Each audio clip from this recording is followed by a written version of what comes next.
Rama Hare Rama Rama Rama Hare Hare Hare Krishna Krishna Krishna Hare Hare Hare Rama Rama Rama Hare Hare Hare Krishna Krishna Krishna Hare Hare Hare Rama Rama Rama Hare Hare Hare Krishna Krishna Krishna Hare Hare Hare Rama Rama Rama Hare Hare Hare Krishna Krishna Krishna Hare Hare Hare Rama Rama Rama Hare Hare Hare Krishna Krishna Krishna Hare Hare Hare Rama Rama Rama Hare Hare Hare Krishna Krishna Krishna Hare Hare Hare Rama Rama Rama Hare Hare Hare Krishna Krishna Krishna Hare Hare Hare Rama Rama Rama Hare Hare. Thank you, Mataji. Namo Bhagavate Vasudevaya. Om Namo Bhagavate Vasudevaya. Om Namo Bhagavate Vasudevaya. Om Ajnanathmirandasya Jnananjanashalakaya Chakshurunmilitam Yena Tasmai Shri Gurave Namaha. Namo Om Vishnupadaya Krishna Preshtaya Bhutale Srimate Bhaktivedanta Swami Niti Namine. Namaste Saraswate Deve Gauravani Pracharine Nirvishesha Shunyavadi Paschatya Deshatarine. Jaya Shri Krishna Chaitanya Prabhu Nityananda Shri Advaita Gadadhara Shri Vasadi Gaura Bhakta Vrinda. Hare Krishna Krishna Krishna Hare Hare Hare Rama Rama Hare Hare.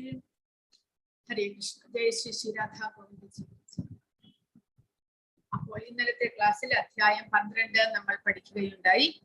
അവ്യക്തിഗതവാദത്തിന് മേലുള്ള ഭക്തി. അവ്യക്തിഗതവാദികൾ ഭഗവാനെ നിർഗുണനായി അദ്ദേഹത്തെ കാണുവാനായിട്ട്, നിരൂപനായിട്ട്, അദ്ദേഹത്തിന് രൂപമില്ല എന്നുള്ള ചിന്തയിലാണ് അവർ അദ്ദേഹത്തെ ആരാധിക്കുന്നത്. എങ്ങനെ? ഭഗവാന്റെ ബ്രഹ്മസങ്കല്പത്തെയാണ് ആരാധിക്കുന്നത്. പരമസത്യത്തെ ബ്രഹ്മം, പരമാത്മാവ്, ഭഗവാൻ എന്നിങ്ങനെ 3 വിധത്തിൽ നമുക്ക് സാക്ഷാത്കരിക്കാനായിട്ട് സാധിക്കുന്നു. ആത്യന്തികവും പൂർണ്ണവുമായിട്ടുള്ളത് ഭഗവത് സാക്ഷാത്കാരമാണ്. അതിനും താഴെയാണ് നമ്മുടെ എല്ലാവരുടെയും ഹൃദയത്തിൽ വസിക്കുന്ന പരമാത്മാവിനെ നമ്മൾ ആരാധിച്ച് മനസ്സിലാക്കുവാൻ ശ്രമിക്കുക എന്നുള്ളത്. അതിലും താഴെ ഏറ്റവും ആദ്യത്തെ പടിയും ഭഗവാന്റെ രൂപമില്ലാത്ത നിരൂപമായിട്ടുള്ള അവസ്ഥയുമാണ് ബ്രഹ്മം എന്ന് പറയുന്നത്. ഭഗവാൻ പരബ്രഹ്മമാണ് എന്ന് പറഞ്ഞു കഴിഞ്ഞാൽ, പരബ്രഹ്മം എന്ന് പറയുമ്പോൾ ആധ്യാത്മികമായിട്ടുള്ള ഭഗവാന്റെ ശക്തി, പരമസത്യത്തെ തന്നെ അവ്യക്തിഗതവാദികൾ അംഗീകരിക്കുന്നത് അല്ലെങ്കിൽ സാക്ഷാത്കരിക്കുന്നത് ആ ആധ്യാത്മികതയിലേക്ക്, ഭഗവാന്റെ ആ പരവ്യോമത്തിലേക്ക് പോയി ലയിച്ചിട്ടാണ്. പക്ഷെ അത് പൂർണ്ണമാകുന്നില്ല. ആ പരബ്രഹ്മത്തെ സാക്ഷാത്കരിക്കുക വഴി സത്ത്, ചിത്ത്, സത്ത് എന്ന് പറഞ്ഞു കഴിഞ്ഞാൽ ശാശ്വതമായിട്ടുള്ള അവസ്ഥ, ചിത്ത് എന്ന് പറഞ്ഞു കഴിഞ്ഞാൽ പൂർണ്ണമായ ജ്ഞാനത്തെ കൊള്ളുന്ന അവസ്ഥ, അത് രണ്ടിനെയും സാക്ഷാത്കരിക്കാൻ സാധിക്കുമായിരിക്കും എന്നാണ് പറയുന്നത്. പക്ഷേ ആനന്ദം, പൂർണ്ണമായിട്ടുള്ള, ഒരിക്കലും അവസാനിക്കാത്ത, എപ്പോഴും വർദ്ധിച്ചു കൊണ്ടിരിക്കുന്ന ആനന്ദത്തെ നമുക്ക് സാക്ഷാത്കരിക്കണമെന്നുണ്ടെങ്കിൽ അത് സാക്ഷാത് ഭഗവാനെ തന്നെ നമ്മൾ ആരാധിച്ച് സാക്ഷാത്കരിച്ചാലേ ആകുന്നുള്ളൂ. അതായത് ജീവാത്മാവിന് തന്റെ സ്വരൂപസ്ഥിതിയെ, ഭഗവാനെ ആരാധിക്കുക വഴി തന്റെ യഥാർത്ഥമായിട്ടുള്ള സ്വരൂപസ്ഥിതിയെ, സത്യചിത്ത് ആനന്ദമായിട്ടുള്ള അവസ്ഥയെ പ്രാപിക്കാനും ആ അവസ്ഥയിൽ ഇരുന്നു കൊണ്ട് ഭഗവാനെ സേവിക്കാനും സാധിക്കുന്നു എന്നുള്ളതാണ് ഭഗവത് സാക്ഷാത്കാരത്തിന്റെ ഏറ്റവും ഉന്നതമായിട്ടുള്ള, ഭക്തന്മാർക്ക് ലഭിക്കുന്ന ഏറ്റവും ഉന്നതമായിട്ടുള്ള അവസ്ഥ. ഭഗവാൻ പറയുന്നുണ്ട്, ഭഗവാനെ ആരാധിക്കുക വഴി, ഭഗവാനെ പൂർണ്ണമായിട്ട് മനസ്സിലാക്കുക വഴി നമുക്ക് ഭഗവാന്റെ ധാമത്തിലേക്ക് പോകാൻ സാധിക്കും എന്ന് പറയുന്നു. ഭഗവാന്റെ ധാമത്തിലേക്ക് നമ്മൾ എങ്ങനെയാണ് പോകുന്നത്? നമ്മുടെ യഥാർത്ഥമായിട്ടുള്ള സ്വരൂപസ്ഥിതിയെ അവലംബിച്ചുകൊണ്ട്. ഭഗവാനെ പോലെ തന്നെ സത്യചിത്ത ആനന്ദ വിഗ്രഹമാണ് ഓരോ ജീവാത്മാക്കളും. പക്ഷേ ഭഗവാനെ മറന്നിരിക്കുന്നത് കൊണ്ട്, ഭഗവാനുമായിട്ട് ബന്ധപ്പെടാത്തത് കൊണ്ട് നമ്മൾ ഭൗതികതയിൽ മുഴുകിയിരിക്കുകയാണ്. ഭൗതികമായിട്ടുള്ള ഈ ശരീരമാണ് ഞാൻ എന്നുള്ള അജ്ഞാനത്തിൽ നമ്മൾ മുഴുകിയിരിക്കുന്നു. എപ്പോൾ നമ്മൾ പരിശുദ്ധരാകുന്നോ, ഭഗവാനെ മനസ്സിലാക്കാൻ കഴിയുന്നോ, ആത്മജ്ഞാനം ലഭിക്കുന്നോ, ആ അവസ്ഥയിൽ ജീവാത്മാവിന് താൻ മറന്നുപോയിട്ടുള്ള തന്റെ സ്വരൂപസ്ഥിതിയെ തിരിച്ചു കിട്ടുന്നു. താൻ ഭഗവത് അംശമാണ് എന്നുള്ള അറിവ് ലഭിക്കുന്നു. സത്യചിത്ത ആനന്ദമായിട്ടുള്ള തന്റെ സ്വരൂപസ്ഥിതിയെ മനസ്സിലാക്കുവാൻ സാധിക്കുന്നു. ആ അവസ്ഥയിൽ ജീവാത്മാവ് ഭഗവത് ധാമത്തിലേക്ക് തിരിച്ചു പോകുമ്പോൾ ഒരു വ്യക്തിഗത ആത്മാവായിട്ട്, സത്യചിത്ത ആനന്ദമായിട്ടുള്ള വ്യക്തിഗത ജീവാത്മാവായിട്ട് ഭഗവാനെ അവിടെ സേവിക്കാൻ സാധിക്കുന്നു. എന്നാൽ അവ്യക്തിഗതവാദികൾ, അവർക്ക് ഭഗവാന്റെ രൂപത്തെ അവർ അംഗീകരിക്കാത്തത് കൊണ്ട് അവിടെ സേവനമില്ല, ഭക്തിയുത സേവനം ഉണ്ടാകുന്നില്ല. പിന്നെയോ അവർ ആ ഭഗവാന്റെ ആ ബ്രഹ്മജ്യോതിയിൽ പോയി സ്വയം ലയിക്കാൻ ആഗ്രഹിക്കുന്നു. തങ്ങളുടെ വ്യക്തിത്വത്തെ അവിടെ ഭഗവാനിൽ അർപ്പിക്കുവാൻ ആഗ്രഹിക്കുന്നു. എങ്ങനെയാണോ അവർ പറയുന്നത്, നദികളെല്ലാം തന്നെ ചേർന്ന് ഒഴുകി ഒരു സമുദ്രത്തിൽ പോയി തങ്ങളുടെ വ്യക്തിത്വത്തെ ഇല്ലാതാക്കുന്നത് പോലെ എന്നാണ് അവർ പറയുന്നത്. നദികളെല്ലാം തന്നെ ഒഴുകി ഒഴുകുന്തോറും അവർക്ക് അവരുടെ വ്യക്തിത്വം ഉണ്ടാകുന്നു. പക്ഷെ എപ്പോൾ സമുദ്രത്തിൽ പോയി ചേരുന്നുവോ അവരുടെ വ്യക്തിത്വം അവർ കളഞ്ഞു കുളിക്കുന്നു. അവർ സമുദ്രത്തിൽ പോയി ലയിക്കുകയാണ് ചെയ്യുന്നത്. അതുവഴി നദി എന്ന് പറയുന്നത് വളരെ മധുരമുള്ള, നല്ല സ്വാദുള്ള, ടേസ്റ്റുള്ള ജലമായിരിക്കും. നദിയിലെ ജലം നമ്മൾ കുടിക്കാനെല്ലാം ഉപയോഗിക്കാറുണ്ട്. എന്നാൽ സമുദ്രത്തിൽ പോയി ചേർന്നാലോ പിന്നീട് ആ ജലം, നദിയിലെ ജലമാണെങ്കിലും അതെല്ലാം തന്നെ സമുദ്രത്തിന്റെ സ്വഭാവമായിട്ട് മാറുകയായി സമുദ്രവുമായിട്ട് ചേരുന്നു. തങ്ങളുടെ വ്യക്തിത്വത്തെ ആ നദി ഇല്ലാതാക്കുന്നു. അതുപോലെ അവ്യക്തിഗതവാദികളും ബ്രഹ്മനിൽ പോയി ലയിക്കുവാൻ ആഗ്രഹിക്കുന്നവരാണ്. അവർ ഭഗവാന്റെ ഭക്തിയുത സേവനത്തിൽ അവർ വിശ്വസിക്കുന്നില്ല. പക്ഷേ ഭഗവാൻ 7ാമത്തെ അധ്യായത്തിൽ പറയുന്നുണ്ട്, ബഹൂനാം ജന്മനാം അന്തേ ജ്ഞാനവാൻ മാം പ്രപദ്യതേ വാസുദേവ സർവമിതി സമഹാത്മാ സുദുർലഭഃ. കാരണം അവരുടെ ഈ ബ്രഹ്മജ്യോതിയിൽ പോയിട്ടുള്ള ലയിക്കലുണ്ടല്ലോ, അത് പൂർണ്ണമല്ലാത്തത് കൊണ്ട്, ഭഗവത് സാക്ഷാത്കാരത്തിന്റെ അന്തിമമായിട്ടുള്ള ഘട്ടമല്ലാത്തത് കൊണ്ട് അവർക്ക് തിരിച്ചു വരേണ്ടതായിട്ട് വരും. അപ്പോൾ ഭഗവാൻ പറയുന്നത്, അനേക ജന്മങ്ങൾക്ക് ശേഷം ജ്ഞാനിയും വാസുദേവ സർവമിതി, ആ വാസുദേവനാണ് എല്ലാം എന്നുള്ള ആ ഒരു അറിവിലേക്ക് ആ ജ്ഞാനിയും തിരിച്ചു വരുന്നു.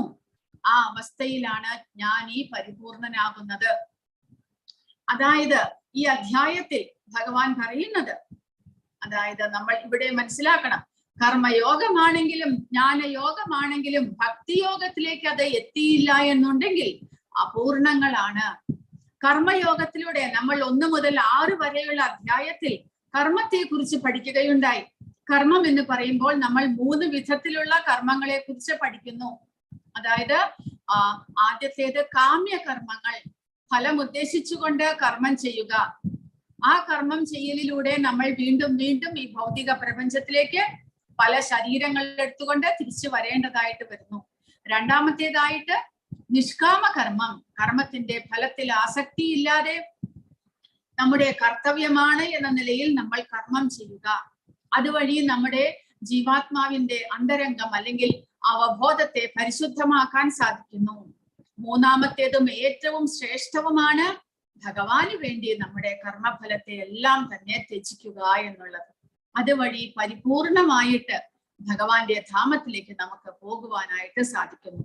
വേഗം തന്നെ നമ്മൾ പരിശുദ്ധമാകുകയും ജീവാത്മാവിന് തന്റെ സ്വരൂപസ്ഥിതിയെ തിരിച്ചു കിട്ടുകയും ചെയ്യുന്നു. അപ്പോൾ അങ്ങനെയാണ് നമ്മൾ 1 മുതൽ 6 വരെയുള്ള അധ്യായത്തിൽ പഠിച്ചത്. അപ്പോൾ നിഷ്കാമ കർമ്മയോഗം ഒരാളെ പരിശുദ്ധനാക്കുന്നു. ആ പരിശുദ്ധ അവബോധം പരിശുദ്ധമാകുന്നത് വഴി നമുക്ക് ആധ്യാത്മിക ജ്ഞാനം കരസ്ഥമാക്കാനായിട്ട് സാധിക്കുന്നു. ആ ആധ്യാത്മിക ജ്ഞാനം കരസ്ഥമാക്കി കഴിഞ്ഞാൽ മാത്രം പോരാ. അതാണ് ജ്ഞാനയോഗികൾ ചെയ്യുന്നത്. അവർ ജ്ഞാനം കരസ്ഥമാക്കുന്നു, പക്ഷേ അവർ ഭക്തിയിലേക്ക് വരുന്നില്ല. ഭക്തിയിലേക്ക് വരാത്തത് കൊണ്ട്, ഭഗവാന്റെ രൂപത്തെ അവർ ആരാധിക്കാത്തത് കൊണ്ട് അവരുടെ ആധ്യാത്മിക ജീവിതം എന്നുള്ളത് പൂർണ്ണമാകുന്നില്ല. അങ്ങനെ ജ്ഞാനയോഗികൾ അവ്യക്തിഗതമായിട്ടുള്ള നമുക്ക് നമ്മുടെ ഇന്ദ്രിയങ്ങൾ കൊണ്ട് മനസ്സിലാക്കാൻ സാധിക്കാത്ത ആ ശക്തിയെയാണ് അവർ ആരാധിക്കുന്നത്. അതുമൂലം എന്ത് സംഭവിക്കുന്നു? അവർ ഭഗവാന്റെ ആധ്യാത്മിക ലോകത്തിലേക്ക് പ്രവേശിക്കുമെങ്കിലും പ്രവേശിക്കും അത്രമാത്രം. വൈകുണ്ഠ ലോകങ്ങളിലേക്കോ കൃഷ്ണന്റെ ഗോലോക വൃന്ദാവനത്തിലേക്കോ അവർക്ക് പ്രവേശനം ഉണ്ടാകുന്നില്ല. അപ്പോൾ എന്ത് സംഭവിക്കുന്നു? പ്രഭുപാദ പറയുന്നത് അവിടെ സേവനമില്ലാത്തത് കൊണ്ട്, കർമ്മങ്ങൾ ഇല്ലാത്തത് കൊണ്ട് ആ ബ്രഹ്മജ്യോതിയിൽ പോയി ലയിക്കുക മാത്രമാണ് അവർ ചെയ്യുന്നത്. അതുകൊണ്ട് അവിടെ കർമ്മമില്ലാത്തത് കൊണ്ട് അവർക്ക് തിരിച്ചു വരേണ്ടതായിട്ട് വരും. അങ്ങനെ അനേക ജന്മങ്ങൾ എടുത്ത് പരിശുദ്ധനായി ഭഗവാനെ കുറിച്ചുള്ള അറിവ് സമ്പാദിക്കുമ്പോൾ അവരും ഭക്തിയിലേക്ക് തിരിയുന്നു. അപ്പോൾ കർമ്മം എന്ന് പറയുമ്പോൾ ആ 3 വിധത്തിലുള്ള കർമ്മങ്ങളിൽ ഭഗവാനെ സകലതും സമർപ്പിച്ചുകൊണ്ട് അവനവന്റെ കർത്തവ്യത്തെ അനുഷ്ഠിക്കുന്ന ഭക്തനാണ് ഏറ്റവും ശ്രേഷ്ഠനായിട്ടുള്ളത്. അതുപോലെ തന്നെ ജ്ഞാനവും, ജ്ഞാനയോഗികളും അതുപോലെ തന്നെ ജ്ഞാനം സമ്പാദിക്കുന്നു എന്നുണ്ടെങ്കിലും ഭക്തിയിലേക്ക് വന്നില്ല എന്നുണ്ടെങ്കിൽ ആ ജ്ഞാനവും പരിപൂർണമാകുന്നില്ല എന്നാണ് നമ്മൾ മനസ്സിലാക്കേണ്ടത്. അപ്പോൾ ഭക്തിയോഗമാണെങ്കിലോ അതാണ് പരിപൂർണമായിട്ടുള്ള ഭഗവത് സാക്ഷാത്കാരത്തിന്റെ വഴിയായിട്ട് അത് 100% നമ്മളെ ഭഗവാനിലേക്ക് എത്തിക്കുന്നു എന്നാണ് പറയുന്നത്. അപ്പോൾ കഴിഞ്ഞ അധ്യായത്തിൽ നമ്മൾ പഠിച്ചത് അവ്യക്തിഗത വാദമല്ല, ഭഗവാൻ തന്നെ സ്വയം പറയുന്നു. ഭഗവാനെ നേരിട്ട് അദ്ദേഹത്തിന്റെ രൂപത്തിൽ മനസ്സുറപ്പിച്ചുകൊണ്ട്, മനസ്സും ബുദ്ധിയും ഉറപ്പിച്ച് ആരാണോ ഭഗവാനെ സേവിക്കുന്നത് അവരാണ് ഉത്തമമായിട്ടുള്ള ഭക്തനും അവരുടേതാണ് പൂർണ്ണമായിട്ടുള്ള വഴിയും, അവര് പരിപൂർണരാകുന്നു എന്നുമാണ് ഭഗവാൻ പറഞ്ഞത്. അങ്ങനെ 8 മുതൽ 12 വരെയുള്ള ശ്ലോകങ്ങളിൽ ഭഗവാൻ ഏറ്റവും ഉയർന്നത് മുതൽ താഴ്ന്നത് വരെയുള്ള ഭക്തിയോഗത്തിന്റെ പല പല വഴികളെ പറഞ്ഞു തന്നിരിക്കുന്നു. ഒന്നാമത്തേത് മനസ്സും ബുദ്ധിയും ഭഗവാനിൽ അർപ്പിച്ചുകൊണ്ട് പൂർണ്ണമായിട്ടും പരിശുദ്ധനായിട്ടുള്ള ഏകാഗ്രതയോടുകൂടിയുള്ള ഭക്തനായിട്ട് മാറുക. രണ്ടാമത്തേത് എന്നുള്ളത് ആ അവസ്ഥയിലേക്ക് നമുക്ക് ഉയരാൻ സാധിച്ചില്ലെങ്കിൽ സാധനാ ഭക്തികൾ ചെയ്തുകൊണ്ട് ഭഗവാന്റെ നാമജപം, ഭഗവാനെ കുറിച്ച് കേൾക്കുക, പിന്നെ ഭഗവാന്റെ സേവകൾ ചെയ്യുക, ഭഗവാനെ നിവേദിച്ച പ്രസാദം സ്വീകരിക്കുക, അങ്ങനെയുള്ള സാധനാ ഭക്തികൾ ചെയ്ത് പരിശുദ്ധ ഭക്തിയിലേക്ക് ഉയരുവാൻ പരിശ്രമിക്കുക. മൂന്നാമത്തേതായിട്ട് സാധനാ ഭക്തിയും ചെയ്യാൻ സാധിക്കുന്നില്ല എന്നുണ്ടെങ്കിൽ ഭഗവാന് വേണ്ടി കർമ്മം ചെയ്യാനായിട്ട് പരിശ്രമിക്കുക. ഭഗവാനെ സേവിക്കുന്ന ഭക്തന്മാരുണ്ട്, അവരെ പല വിധത്തിലും സഹായിക്കാനായിട്ട് നമ്മൾ പരിശ്രമിക്കണം. അങ്ങനെ കർമ്മഫലം, നമ്മുടെ കർമ്മഫലം ഭഗവാന് വേണ്ടി അർപ്പിക്കുമ്പോൾ എന്ത് സംഭവിക്കുന്നു? നമുക്ക് പരിശുദ്ധരാകാനായിട്ട് സാധിക്കുന്നു. ഒന്നുകിൽ കർമ്മഫലങ്ങൾ ഭഗവാന്റെ ഭക്തന്മാർക്ക് അർപ്പിക്കുക, അല്ലെങ്കിൽ നമ്മൾ ഫിസിക്കലായിട്ട് നമുക്ക് ആകുന്ന സേവകൾ ഭക്തന്മാർക്ക് വേണ്ടിയിട്ട് ചെയ്യുക. നാലാമത്തേതായിട്ട് ഭഗവാൻ പറയുന്നത് അതും ചെയ്യാൻ സാധിക്കുന്നില്ല എന്നുണ്ടെങ്കിൽ നിങ്ങളുടെ കർമ്മഫലത്തെ സമൂഹത്തിലെ ഏതെങ്കിലും ഒരു നല്ല കാര്യത്തിനായിക്കൊണ്ട് നിങ്ങൾ വിനിയോഗിക്കുക. കാരണം കർമ്മഫലമാണ് ജീവാത്മാക്കളെ ഇവിടെ ബന്ധനത്തിലാക്കുന്നത്. അതുകൊണ്ട് ആ കർമ്മഫലത്തെ ഇല്ലാതാക്കാൻ നമ്മൾ പല വഴികളിലൂടെ ശ്രമിക്കണം എന്നാണ് ഭഗവാൻ പറയുന്നത്. അപ്പോൾ പടിപടിയായിട്ടുള്ള ഉയർച്ചയായിട്ട് ഭഗവാൻ പറയുന്നത് ജ്ഞാനം കരസ്ഥമാക്കാൻ ശ്രമിക്കുക, ജ്ഞാനത്തിലൂടെ ധ്യാനത്തിലേക്ക്, പരമാത്മ സാക്ഷാത്കാരത്തിലേക്ക് പരിശ്രമിക്കുക. അതിലും ശ്രേഷ്ഠമായിട്ടുള്ളത് ഭഗവാൻ പറയുന്നത് ത്യാഗമാണ്, പരിത്യാഗം. നമ്മുടേത് എന്ന് നമ്മൾ വിചാരിക്കുന്നതെല്ലാം ത്യജിച്ചുകൊണ്ട് നമുക്ക് പരിശുദ്ധരാകാൻ സാധിക്കും. പരിശുദ്ധരായി കഴിഞ്ഞാൽ പിന്നീട് ക്രമേണ നമുക്ക് ഭക്തന്മാരുടെ സത്സംഗത്തിലൂടെ ഭഗവാന്റെ ഭക്തിയിലേക്ക് ഉയരുവാനായിട്ട് സാധിക്കുന്നു. അങ്ങനെയുള്ള ഒരു ഭക്തനായിട്ട് മാറിക്കഴിഞ്ഞാൽ ആ ഭക്തനിൽ എല്ലാ വിധത്തിലുള്ള ദൈവികമായിട്ടുള്ള ഗുണങ്ങളും കാണപ്പെടുന്നു. അങ്ങനെയുള്ള പരിശുദ്ധ ഭക്തനെ ഭഗവാൻ വളരെ പ്രിയങ്കരനാണ് എന്നാണ് ഭഗവാൻ അവസാന ഒടുവിലത്തെ ശ്ലോകങ്ങളിലൂടെ പറയുന്നത്. അങ്ങനെയാണെങ്കിൽ ആ ആധ്യാത്മിക ജ്ഞാനം എന്നാൽ എന്താണ്? അതാണ് ഇനി ഈ അധ്യായത്തിൽ ഭഗവാൻ പറഞ്ഞു തരുന്നത്. അർജുനൻ ചോദ്യങ്ങൾ ചോദിക്കുന്നു, ഭഗവാൻ അതിന് ഉത്തരം പറയുകയാണ്. കാരണം ഭക്തിയുത സേവനം ഇതെല്ലാം പറയും തോറും നമ്മൾ മനസ്സിലാക്കേണ്ടത് ജീവാത്മാവ് എങ്ങനെയാണ് അപ്പോൾ ഭഗവാനെ വിട്ടിട്ട് ഇവിടേക്ക് വന്നു ചേർന്നത്? ആ ജീവാത്മാവ് എങ്ങനെ ഭഗവാനെ മറന്നു പോകുന്നു? അതിനുള്ള കാരണം എന്താണ്? ഭൗതികതയിൽ ജീവാത്മാവിന് ഈ ശരീരം ലഭിക്കേണ്ടുന്ന കാര്യം എന്താണ്? ആ ശരീരം ലഭിക്കുന്നതോടുകൂടി ജീവാത്മാവ് എങ്ങനെ ഭഗവാനെ മറക്കുന്നു? ഇതെല്ലാം തന്നെ നമ്മൾ മനസ്സിലാക്കേണ്ടതാണ്.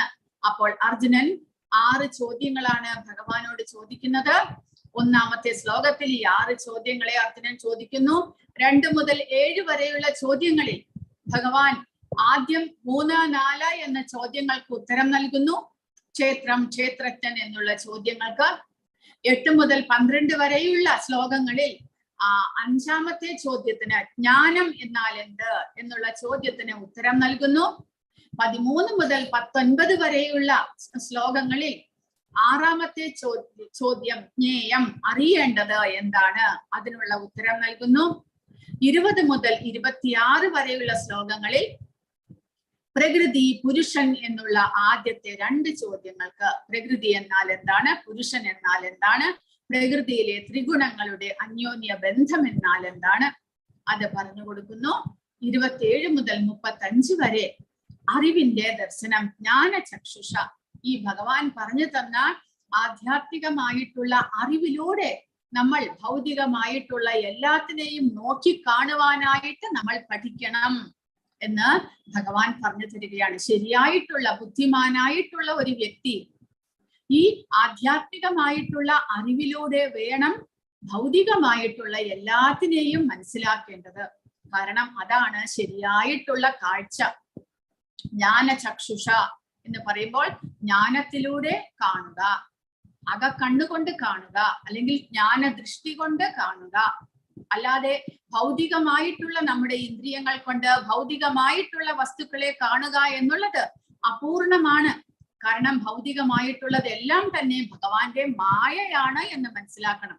ഒന്നും തന്നെ വാസ്തവമല്ല, എല്ലാം മായയാണ്. നമ്മൾ വ്യാമോഹത്തിലാണ്.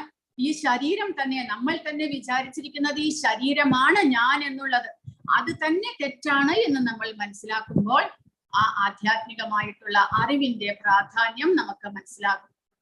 കാരണം നമ്മൾ ഈ ശരീരമല്ല എങ്കിലും നമ്മൾ വിചാരിക്കുന്നത് ഞാൻ ഈ ശരീരമാണ് എന്നുള്ള ആ ചിന്താഗതിയിലാണ് നമ്മുടെ എല്ലാ പ്രവൃത്തികളും. അത് തന്നെ ഭഗവാൻ ഈ അധ്യായത്തിലൂടെ നമുക്ക് അതിനെ എല്ലാത്തിനെയും നമുക്ക് മറികടന്ന് ആധ്യാത്മികമായിട്ടുള്ള കണ്ണിലൂടെ എല്ലാത്തിനെയും വീക്ഷിക്കാനായിട്ട് നമുക്ക് സാധിക്കുന്നു. അപ്പോൾ ആ ആധ്യാത്മികമായിട്ടുള്ള ജ്ഞാനം ഭഗവാൻ എന്തിനാണ് പറഞ്ഞു തരുന്നത് എന്ന് നമ്മൾ അങ്ങനെയാണ് മനസ്സിലാക്കേണ്ടത്. കാരണം ആ ജ്ഞാനത്തിലൂടെ നമ്മൾ ഭക്തിയിലേക്ക് കടക്കുക, അറിഞ്ഞുകൊണ്ട് ഭഗവാനെ മനസ്സിലാക്കി, നമ്മളെ മനസ്സിലാക്കി, ഭൗതികമായിട്ടുള്ളതെല്ലാം എന്താണ് എന്ന് മനസ്സിലാക്കിക്കൊണ്ട് അപ്പോൾ നമുക്ക് തീർച്ചയായിട്ടും മനസ്സിലാകുന്നു ഭഗവാനെ ആരാധിക്കേണ്ടതിന്റെ ആവശ്യകത എന്താണ് എന്ന് നമുക്ക് തീർച്ചയായിട്ടും മനസ്സിലാകുന്നു. അതിനു വേണ്ടിയിട്ട് ഭഗവാൻ ഈ 6 അധ്യായങ്ങളിലൂടെ ആ ആധ്യാത്മിക ജ്ഞാനം നമുക്ക് പകർന്നു തരികയാണ്. അപ്പോൾ ഭഗവത്ഗീതയിലെ 3 ഭാഗങ്ങളാണ് കർമ്മം, ഭക്തിയോഗം, പിന്നീട് അവസാനം ജ്ഞാനയോഗം. അപ്പോൾ ഇവിടെ ചോദിക്കുന്നു, ഭക്തിയാണ് ഉച്ചകോടിയെങ്കിൽ എന്തുകൊണ്ട് അവസാനത്തെ 6 അധ്യായങ്ങളിൽ ജ്ഞാനം അവതരിപ്പിക്കുന്നു ഭഗവാൻ? അപ്പോൾ സത്യത്തിൽ മുഴുവൻ ഭഗവത്ഗീതയും ഭക്തിയാണ്. ആദ്യത്തെ 6 അധ്യായങ്ങൾ കർമ്മത്തിലൂടെ ഭക്തി എങ്ങനെ കൈവരിക്കാം എന്ന് ചർച്ച ചെയ്യുന്നു. ജ്ഞാനത്തിലൂടെ ഭക്തിയെ എങ്ങനെ നേടാൻ സാധിക്കും എന്ന് അവസാന 6 അധ്യായങ്ങളിൽ വിവരിക്കുന്നു. മധ്യഭാഗം ഭക്തിയെ കുറിച്ച് തന്നെ ചർച്ച ചെയ്യുന്നു. കൂടാതെ അധ്യായം 12 കൃഷ്ണൻ എങ്ങനെയാണ് തന്റെ ഭക്തരെ ജനന മരണങ്ങളിൽ നിന്ന് കരകയറ്റുന്നത് എന്ന് വിശദീകരിച്ചു. അതിനാൽ അവസാന 6 അധ്യായങ്ങൾ ഭൗതിക ലോകത്ത് നിന്ന് സ്വയം മോചിപ്പിക്കാൻ ആവശ്യമായ ജ്ഞാനം നൽകുന്നു. നമുക്ക് സ്വയം ഒരു തീരുമാനം എടുക്കാനുള്ള ശക്തി വരും ഈ അവസാന 6 അധ്യായങ്ങൾ പഠിച്ചു കഴിയുമ്പോൾ. കാരണം ഭഗവാൻ പൂർണ്ണമായിട്ടുള്ള അറിവിനെയാണ് നമുക്ക് പങ്കുവെക്കുന്നത്. അപ്പോൾ അതിലൂടെ നമുക്ക് ഭക്തിയുത സേവനം ചെയ്യേണ്ടതിന്റെ ആവശ്യകത നമുക്ക് തീർച്ചയായിട്ടും ബോധ്യമാകുന്നു. മായയിൽ നിന്നുള്ള നമ്മുടെ വൈരാഗ്യവും കൃഷ്ണനോടുള്ള നമ്മുടെ അടുപ്പത്തെയും സഹായിക്കുന്നതിന് ജ്ഞാനത്തിന് അതിന്റെ ഉപയോഗമുണ്ട്. അപ്പോൾ എല്ലാം ഇവിടെ കാണുന്നതെല്ലാം വ്യാമോഹമാണ് എന്ന് ഈ ആദ്യത്തെ 13, 14 അധ്യായങ്ങളിലൂടെ തന്നെ നമുക്ക് മനസ്സിലാകും. കാരണം അത്രമാത്രം ഇമ്പോർട്ടന്റ് ആയിട്ടുള്ള പ്രാധാന്യമുള്ള ജ്ഞാനമാണ് ഭഗവാൻ ഉപദേശിക്കുന്നത്. അപ്പോൾ നമുക്ക് ഈ 2 അധ്യായങ്ങൾ കഴിയുമ്പോൾ തന്നെ ഈ ശരീരം എന്നുള്ളത് എന്താണ് എന്നുള്ള പൂർണ്ണമായിട്ടുള്ള ശരീരം എന്താണ്, ശരീരം എങ്ങനെയാണ് പ്രവർത്തിക്കുന്നത് എന്നുള്ള പൂർണ്ണമായിട്ടുള്ള വിവരം നമുക്ക് ലഭിക്കുന്നു. അങ്ങനെ ഭൗതികമായിട്ടുള്ള ആ ഭൗതിക പ്രകൃതി ഒരാളെ എങ്ങനെ വ്യാമോഹത്തിൽ കുടുക്കുന്നു എന്നുള്ള അറിവ് നമുക്ക് ലഭിക്കുന്നു. അതിനാൽ ഭക്തി നേടാനുള്ള ഉപാധിയായി ജ്ഞാനം ഉപയോഗിക്കുമ്പോൾ അത് ഭക്തിയുടെ ഭാഗമാകും. അപ്പോൾ നമുക്ക് ഏതൊരു വസ്തുവിനെ കുറിച്ചുമുള്ള പൂർണ്ണമായിട്ടുള്ള അറിവുണ്ട് എന്നുണ്ടെങ്കിൽ നമ്മൾ അതിനെ ശരിയായിട്ട് കൈകാര്യം ചെയ്യാനുള്ള കഴിവ് നമ്മിൽ ഉണ്ടാകുന്നു. അതുപോലെ തന്നെ ഈ ഭൗതികമായ ശരീരം എന്താണ് എന്നും അതിനുള്ളിലുള്ള ജീവാത്മാവ് അതെന്താണ് എന്നും ഭഗവാൻ ആരാണ്, ഭഗവാനും നമ്മളും തമ്മിലുള്ള ജീവാത്മാവും തമ്മിലുള്ള ബന്ധം എന്താണ് എന്നുമുള്ള അറിവ് നമുക്ക് കിട്ടിക്കഴിഞ്ഞാൽ പിന്നീട് ഈ ശരീരത്തെ നമ്മൾ എങ്ങനെ ഉപയോഗിക്കണം, ആ ശരീരം ഉപയോഗിച്ചുകൊണ്ട് ജീവാത്മാവിനെ എങ്ങനെ സ്വതന്ത്രമാക്കാം എന്നുള്ള ശരിയായിട്ടുള്ള ആ തീരുമാനത്തിലേക്ക് നമ്മൾ എത്തിച്ചേരുന്നു. അപ്പോൾ അതിനുള്ള ഉപാധിയാണ് ഈ ആധ്യാത്മികമായിട്ടുള്ള അറിവ് ഭഗവാൻ നമുക്ക് പറഞ്ഞു തരുന്നത്. അർജുന വാച പ്രകൃതിം പുരുഷം ചൈവ ക്ഷേത്രം ക്ഷേത്രജ്ഞമേവ ച ഏതദ് വേദിതുമിച്ഛാമി ജ്ഞാനം ജ്ഞേയം ച കേശവ. ശ്രീ ഭഗവാൻ വാച ഇദം ശരീരം കൗന്ദേയ ക്ഷേത്രമിത്യഭിധീയതേ ഏതദ് യോ വേത്തി തം പ്രാഹുഃ ക്ഷേത്രജ്ഞ ഇതി തദ്വിദഃ. അപ്പോൾ അർജുനൻ 6 ചോദ്യങ്ങളാണ് ചോദിക്കുന്നത്. 6 കാര്യങ്ങളെ കുറിച്ച് അറിയാൻ അർജുനൻ ആഗ്രഹിക്കുന്നു. പ്രകൃതി, പുരുഷൻ, ക്ഷേത്രം, ക്ഷേത്രജ്ഞൻ, ജ്ഞാനം, ജ്ഞാനത്തിന് വിഷയീഭവിക്കുന്നത്, ഇവയെ കുറിച്ചെല്ലാം അറിയാൻ എനിക്ക് ആഗ്രഹമുണ്ട്. അപ്പോൾ ഭഗവാൻ പറയുകയാണ്, ഈ ശരീരമാണ് ക്ഷേത്രം എന്നറിയപ്പെടുന്നത്. ഈ ശരീരത്തെ അറിയുന്നവനാണ് ക്ഷേത്രജ്ഞൻ എന്നാണ് ഭഗവാൻ ആദ്യത്തെ ഉത്തരമായിട്ട് പറയുന്നത്. ശരീരത്തെ ക്ഷേത്രം എന്ന് വിളിക്കുന്നു. ആ ശരീരത്തെ അറിയുന്നവൻ ആരാണോ ശരീരത്തെ അറിയുന്നത് അയാളാണ് ക്ഷേത്രജ്ഞൻ എന്നാണ് പറയുന്നത്.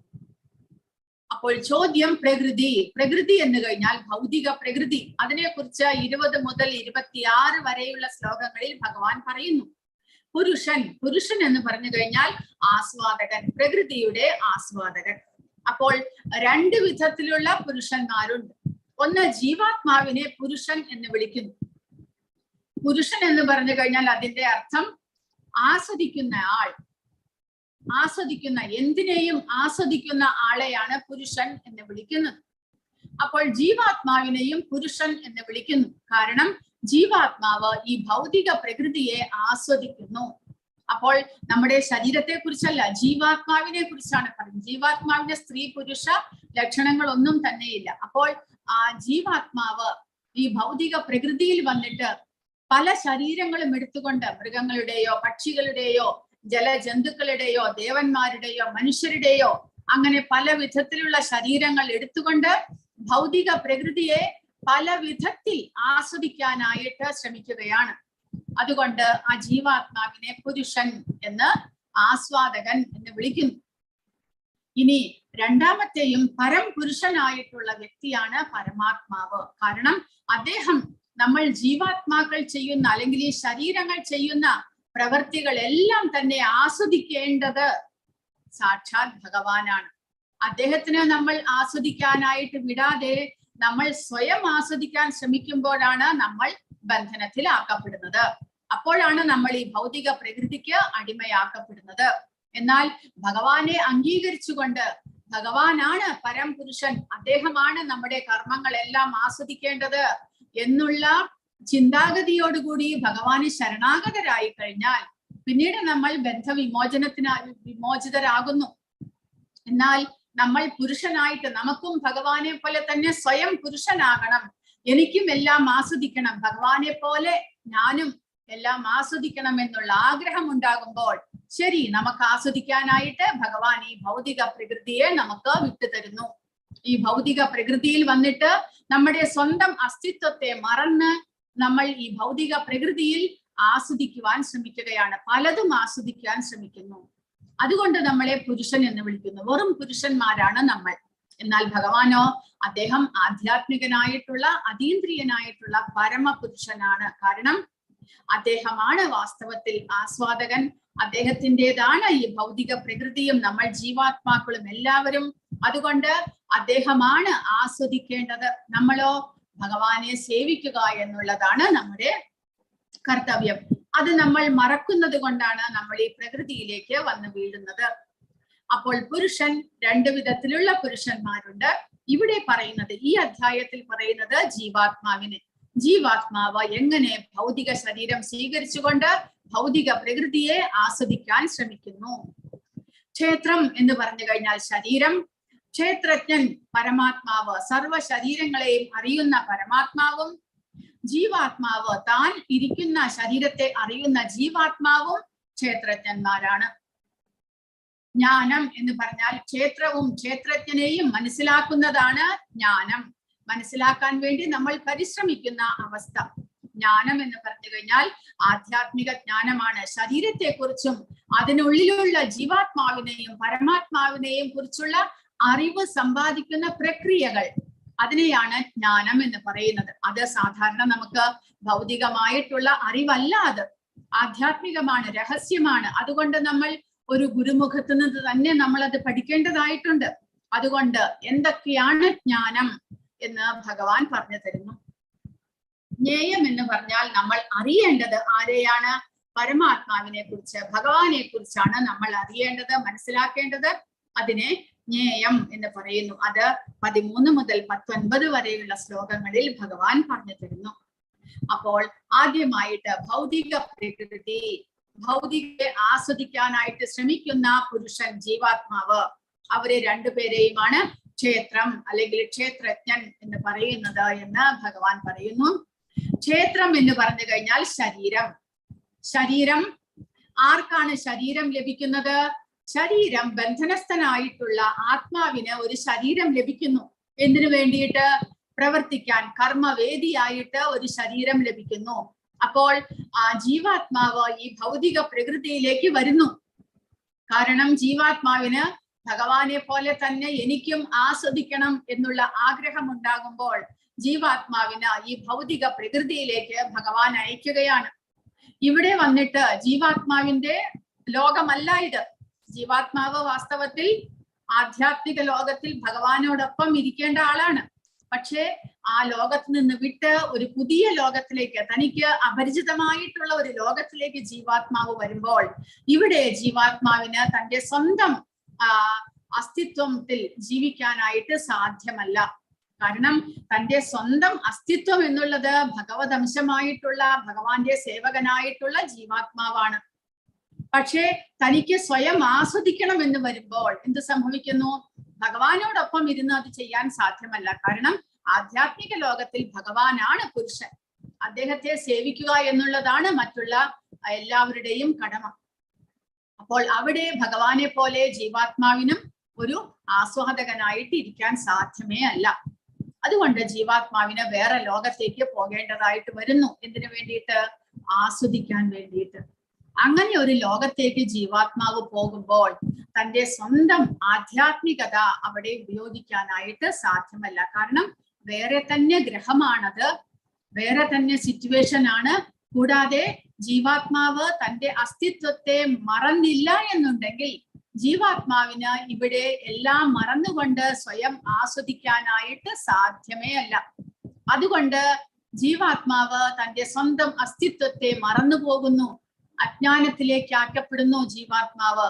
എന്നിട്ടോ ജീവാത്മാവിന് തന്റെ ആഗ്രഹങ്ങളെ നിറവേറ്റാൻ വേണ്ടിയിട്ട് പലതരത്തിലുള്ള ശരീരങ്ങളെ ഭൗതിക പ്രകൃതി കൊടുക്കുന്നു. ആ ഓരോ ശരീരത്തിലും ജീവാത്മാവ് പല വിധത്തിൽ ആ പലതരത്തിലുള്ള ഇന്ദ്രിയങ്ങളെ കൊണ്ട് സ്വയം ആസ്വദിക്കുവാൻ ശ്രമിക്കുകയാണ്. അതുകൊണ്ടാണ് ജീവാത്മാവിന് കർമ്മവേദിയായിട്ട് ഒരു പ്രത്യേക ശരീരം തന്നെ ലഭിക്കുന്നത്. കാരണം സ്വന്തം അസ്തിത്വത്താൽ ജീവാത്മാവിന് ഇവിടെ നിലനിൽക്കുവാനായിട്ട് സാധ്യമല്ല. കാരണം സ്വയം ആസ്വദിക്കാനുള്ള ആ ഒരു വഴി ഉണ്ടാകുന്നില്ല. അപ്പോൾ സ്വയം ആസ്വദിക്കണമെന്നുണ്ടെങ്കിൽ ജീവാത്മാവിന് അത് ഭൗതികമായ ഒരു ശരീരം മൂലകമേ സാധിക്കുകയുള്ളൂ. അതുകൊണ്ട് ബദ്ധനായ ആത്മാവിന് ശരീരം കർമ്മവേദിയായിട്ട് ലഭിക്കുന്നു. എന്തുകൊണ്ടാണ്? ജീവാത്മാവിന് കർമ്മവേദിയായിട്ട് ശരീരം ലഭിക്കുന്നത്? ബദ്ധ ജീവാത്മാവ് ഭൗതികതയിൽ കുടുങ്ങിക്കിടക്കുന്നു. ആ ഭൗതിക പ്രകൃതിയെ കീഴടക്കാൻ ശ്രമിക്കുകയും ചെയ്യുന്നു. അങ്ങനെ വരുമ്പോൾ ആ ജീവാത്മാവിന് ഇവിടെ പ്രവർത്തിക്കാൻ വേണ്ടിയിട്ട് ലഭിക്കുന്ന ഒരു കർമ്മ മണ്ഡലമാണ്, കർമ്മവേദിയാണ് ഈ ശരീരം. എന്തിനെ ആശ്രയിച്ചാണ്? മാനദണ്ഡം എന്താണ്? അയാൾക്ക് ഏത് തരത്തിലുള്ള ശരീരം ലഭിക്കണം എന്നുള്ളതിന് എന്തെങ്കിലും മാനദണ്ഡമുണ്ടോ? അതുണ്ട് എന്ന് പ്രഭുപാദ പറയുന്നു. പ്രകൃതിക്ക് മേൽ ആധിപത്യം സ്ഥാപിക്കാൻ എത്രമാത്രം കഴിവുണ്ട് എന്നതിനെ അനുസരിച്ചായിരിക്കും അയാൾക്ക് ഒരു പ്രത്യേക ഇന്ദ്രിയങ്ങളെല്ലാം ഉള്ള ഒരു ഇന്ദ്രിയ സുഖങ്ങളെ അനുഭവിക്കാൻ കഴിവുള്ള ഒരു പ്രത്യേക ശരീരം ലഭിക്കുന്നത്. അപ്പോൾ ജീവാത്മാവിന് തന്റെ മുൻ ജന്മങ്ങളെ അനുസരിച്ച്, കർമ്മങ്ങൾ അനുസരിച്ച്, കർമ്മഫലങ്ങൾ അനുസരിച്ച് എത്രമാത്രം ഈ ജന്മത്തിൽ സ്വയം ആസ്വദിക്കാനും ഇന്ദ്രിയ സുഖങ്ങൾ അനുഭവിക്കാനും യോഗ്യതയുണ്ടോ, കഴിവുണ്ടോ, അതിനനുസരിച്ച് ഒരു പ്രത്യേകമായ ശരീരം, ഒന്നുകിൽ മനുഷ്യന്റേത് അല്ലെങ്കിൽ മൃഗങ്ങളുടേത്, പക്ഷികളുടേത്, അതെല്ലാം അതിനനുസരിച്ച് പ്രകൃതി ഒരു പ്രത്യേകമായിട്ടുള്ള ശരീരം നൽകുകയാണ് ചെയ്യുന്നത്. അങ്ങനെ വരുമ്പോൾ ക്ഷേത്രജ്ഞൻ, അടുത്തത് ക്ഷേത്രജ്ഞൻ എന്ന് പറഞ്ഞാൽ ആരാണ്? ഈ ശരീരത്തെ അറിയുന്ന ആളാണ് ക്ഷേത്രജ്ഞൻ. ശരീരവും ശരീരത്തെ അറിയുന്നവനും തമ്മിലുള്ള വ്യത്യാസം എങ്ങനെ മനസ്സിലാക്കാം? കാരണം ക്ഷേത്രജ്ഞൻ, അതായത് ശരീരത്തെ അറിയുന്ന ജീവാത്മാവ് ഈ ശരീരത്തിന് ഉണ്ടാകുന്ന മാറ്റങ്ങളെ കുറിച്ച് അറിയുന്നു. നമ്മൾ അറിയുന്നുണ്ട് നമ്മുടെ ശരീരത്തിന് ഉണ്ടാകുന്ന മാറ്റങ്ങൾ.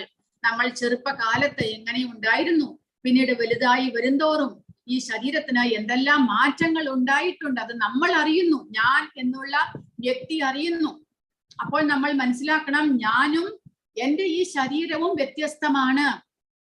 കാരണം ഞാൻ പറയുന്നത് ഇത് എന്റെ ശരീരമാണ് എന്ന് പറയുന്നു. അങ്ങനെ പറയുമ്പോൾ ഞാനും ഈ ശരീരവും തമ്മിൽ വ്യത്യാസമില്ലേ? കാരണം ഞാൻ അറിയുന്നു എന്റെ ശരീരത്തിന് വരുന്ന മാറ്റങ്ങളെ, എന്റെ ശരീരത്തിനുണ്ടാകുന്ന വേദനകളെ, സുഖങ്ങളെ, മനസ്സിനുണ്ടാകുന്ന ചിന്താഗതികളെ എല്ലാം തന്നെ ഞാൻ അറിയുന്നുണ്ട്. അപ്പോൾ ആ ഞാനാണ് ജീവാത്മാവ്. ഈ ശരീരത്തെ അറിയുന്ന, മാറ്റങ്ങളെ അറിയുന്ന, സുഖദുഃഖങ്ങളെ അറിയുന്ന ഞാനാണ് ജീവാത്മാവ്. ആ ജീവാത്മാവ് അറിയുന്ന ആ ഒരു വസ്തുവാണ് ശരീരം എന്ന് മനസ്സിലാക്കണം. അങ്ങനെ ജീവാത്മാവും അല്ലെങ്കിൽ ക്ഷേത്രജ്ഞനും ക്ഷേത്രവും തമ്മിൽ വ്യത്യാസമുണ്ട് എന്ന് നമ്മൾ മനസ്സിലാക്കുക. അപ്പോൾ 3 വിഭാഗങ്ങളിലെ അറിവിന്റെ താരതമ്യത്തെ കുറിച്ച് ഇവിടെ പറയുന്നു. 1 മുതൽ 6 വരെ ക്ഷേത്രജ്ഞനായ ജീവസത്തയെ കുറിച്ചും ആ ജീവന് ഏത് വിധത്തിൽ ഭഗവാനെ കുറിച്ചുള്ള ജ്ഞാനം നേടാൻ സാധിക്കും എന്നതിനെ കുറിച്ചായിരുന്നു വിവരണം ഉണ്ടായത്. കർമ്മങ്ങൾ ചെയ്ത് എങ്ങനെ പരിശുദ്ധനായി ആധ്യാത്മിക ജ്ഞാനം കരസ്ഥമാക്കാം എന്നുള്ളതാണ് 1 മുതൽ 6 വരെയുള്ള അധ്യായങ്ങളിൽ പഠിച്ചത്. 7 മുതൽ 12 വരെയുള്ള അധ്യായങ്ങളിൽ ഭക്തിയുത സേവനത്തെ കുറിച്ചും ഭഗവാനെ കുറിച്ചും പരമാത്മാവും ജീവാത്മാവും തമ്മിലുള്ള ബന്ധത്തെ കുറിച്ചും പരമദിവ്യോത്തമ പുരുഷനായ കൃഷ്ണന്റെ സമുത്കൃഷ്ടതയും ജീവാത്മാവിന് താരതമ്യേനയുള്ള ആശ്രിതത്തെയും എടുത്തു കാട്ടുന്നു. 4 തരം സുഹൃതികളെ കുറിച്ച് പറയുന്നു. അങ്ങനെ 7 മുതൽ 12 വരെയുള്ള അധ്യായങ്ങളിൽ ആ ജീവാത്മാവ് പരിശുദ്ധനായി കഴിഞ്ഞാൽ, ആധ്യാത്മിക ജ്ഞാനം കരസ്ഥമാക്കി കഴിഞ്ഞാൽ എങ്ങനെ ഭക്തിയുത സേവനത്തിലൂടെ ഭഗവാനെ പ്രാപിക്കാം എന്നുള്ള വഴികളാണ് 7 മുതൽ 12 വരെയുള്ള അധ്യായങ്ങളിൽ പറയുന്നത്.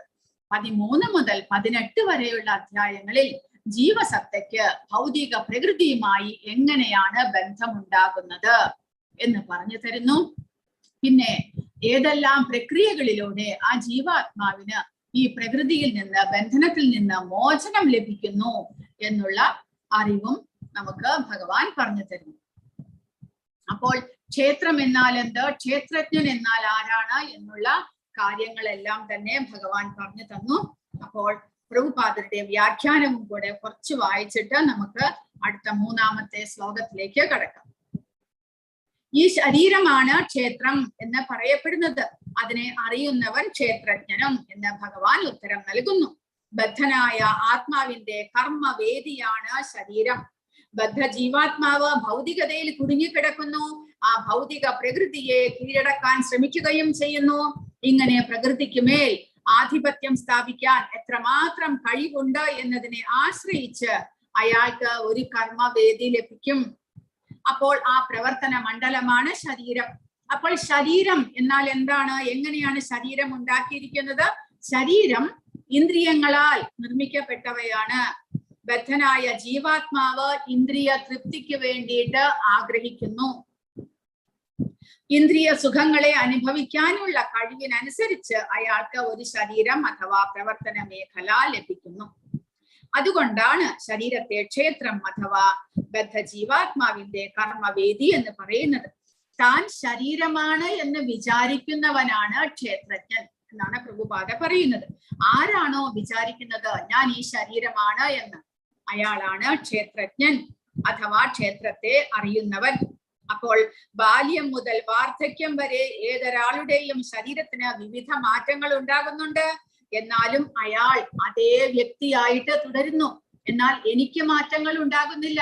ഈ ശരീരത്തെ അറിയുന്ന ഞാൻ അങ്ങനെ തന്നെ ഇരിക്കുന്നു. കാരണം ഞാൻ അറിയുന്നത് എന്റെ ശരീരത്തിനുണ്ടാകുന്ന മാറ്റങ്ങളെയാണ്, അല്ലാതെ എനിക്ക് മാറ്റം ഉണ്ടാകുന്നില്ല. അത് നമ്മൾ മനസ്സിലാക്കണം. ജീവാത്മാവ് എന്നെന്നും ഒരേപോലെ ഉണ്ടാകുന്നു. ശരീരത്തിനാണ് മാറ്റങ്ങൾ ഉണ്ടാകുന്നത് എന്ന് നമ്മൾ മനസ്സിലാക്കണം.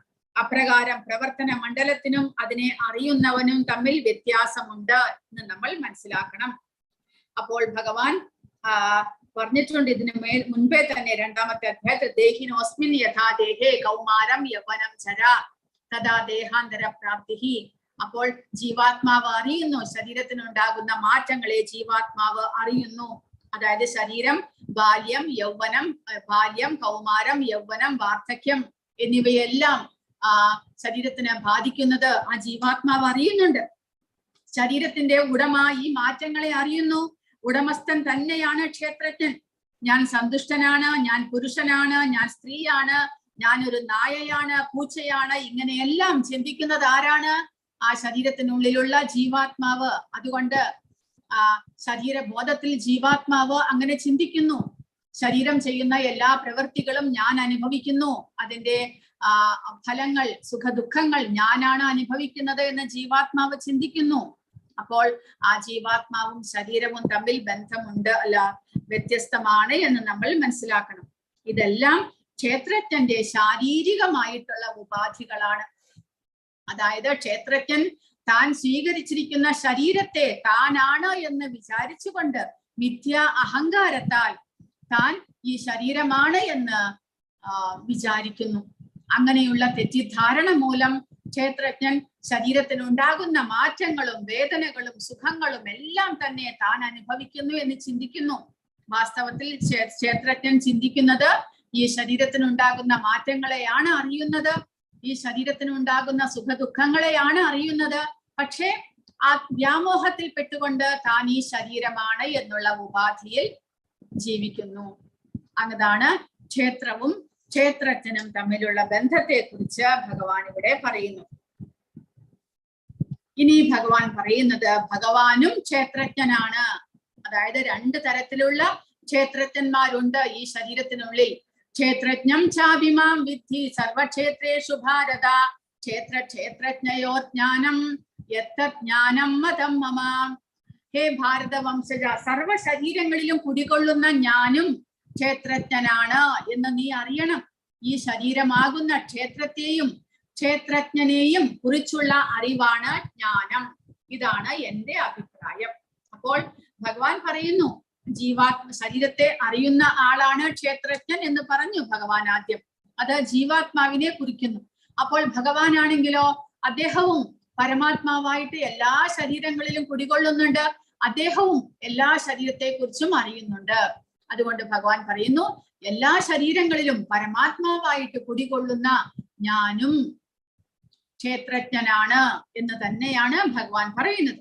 അപ്പോൾ നമ്മളാകുന്ന ജീവാത്മാക്കളാകുന്ന ക്ഷേത്രജ്ഞനും ഭഗവാനാകുന്ന ക്ഷേത്രജ്ഞനും തമ്മിൽ വ്യത്യാസമുണ്ട്. അതായത് പ്രധാന വ്യത്യാസം ജീവാത്മാവ് താൻ ഇരിക്കുന്ന ശരീരത്തെ കുറിച്ചുള്ള അറിവ് മാത്രമേ ജീവാത്മാവിനുള്ളൂ.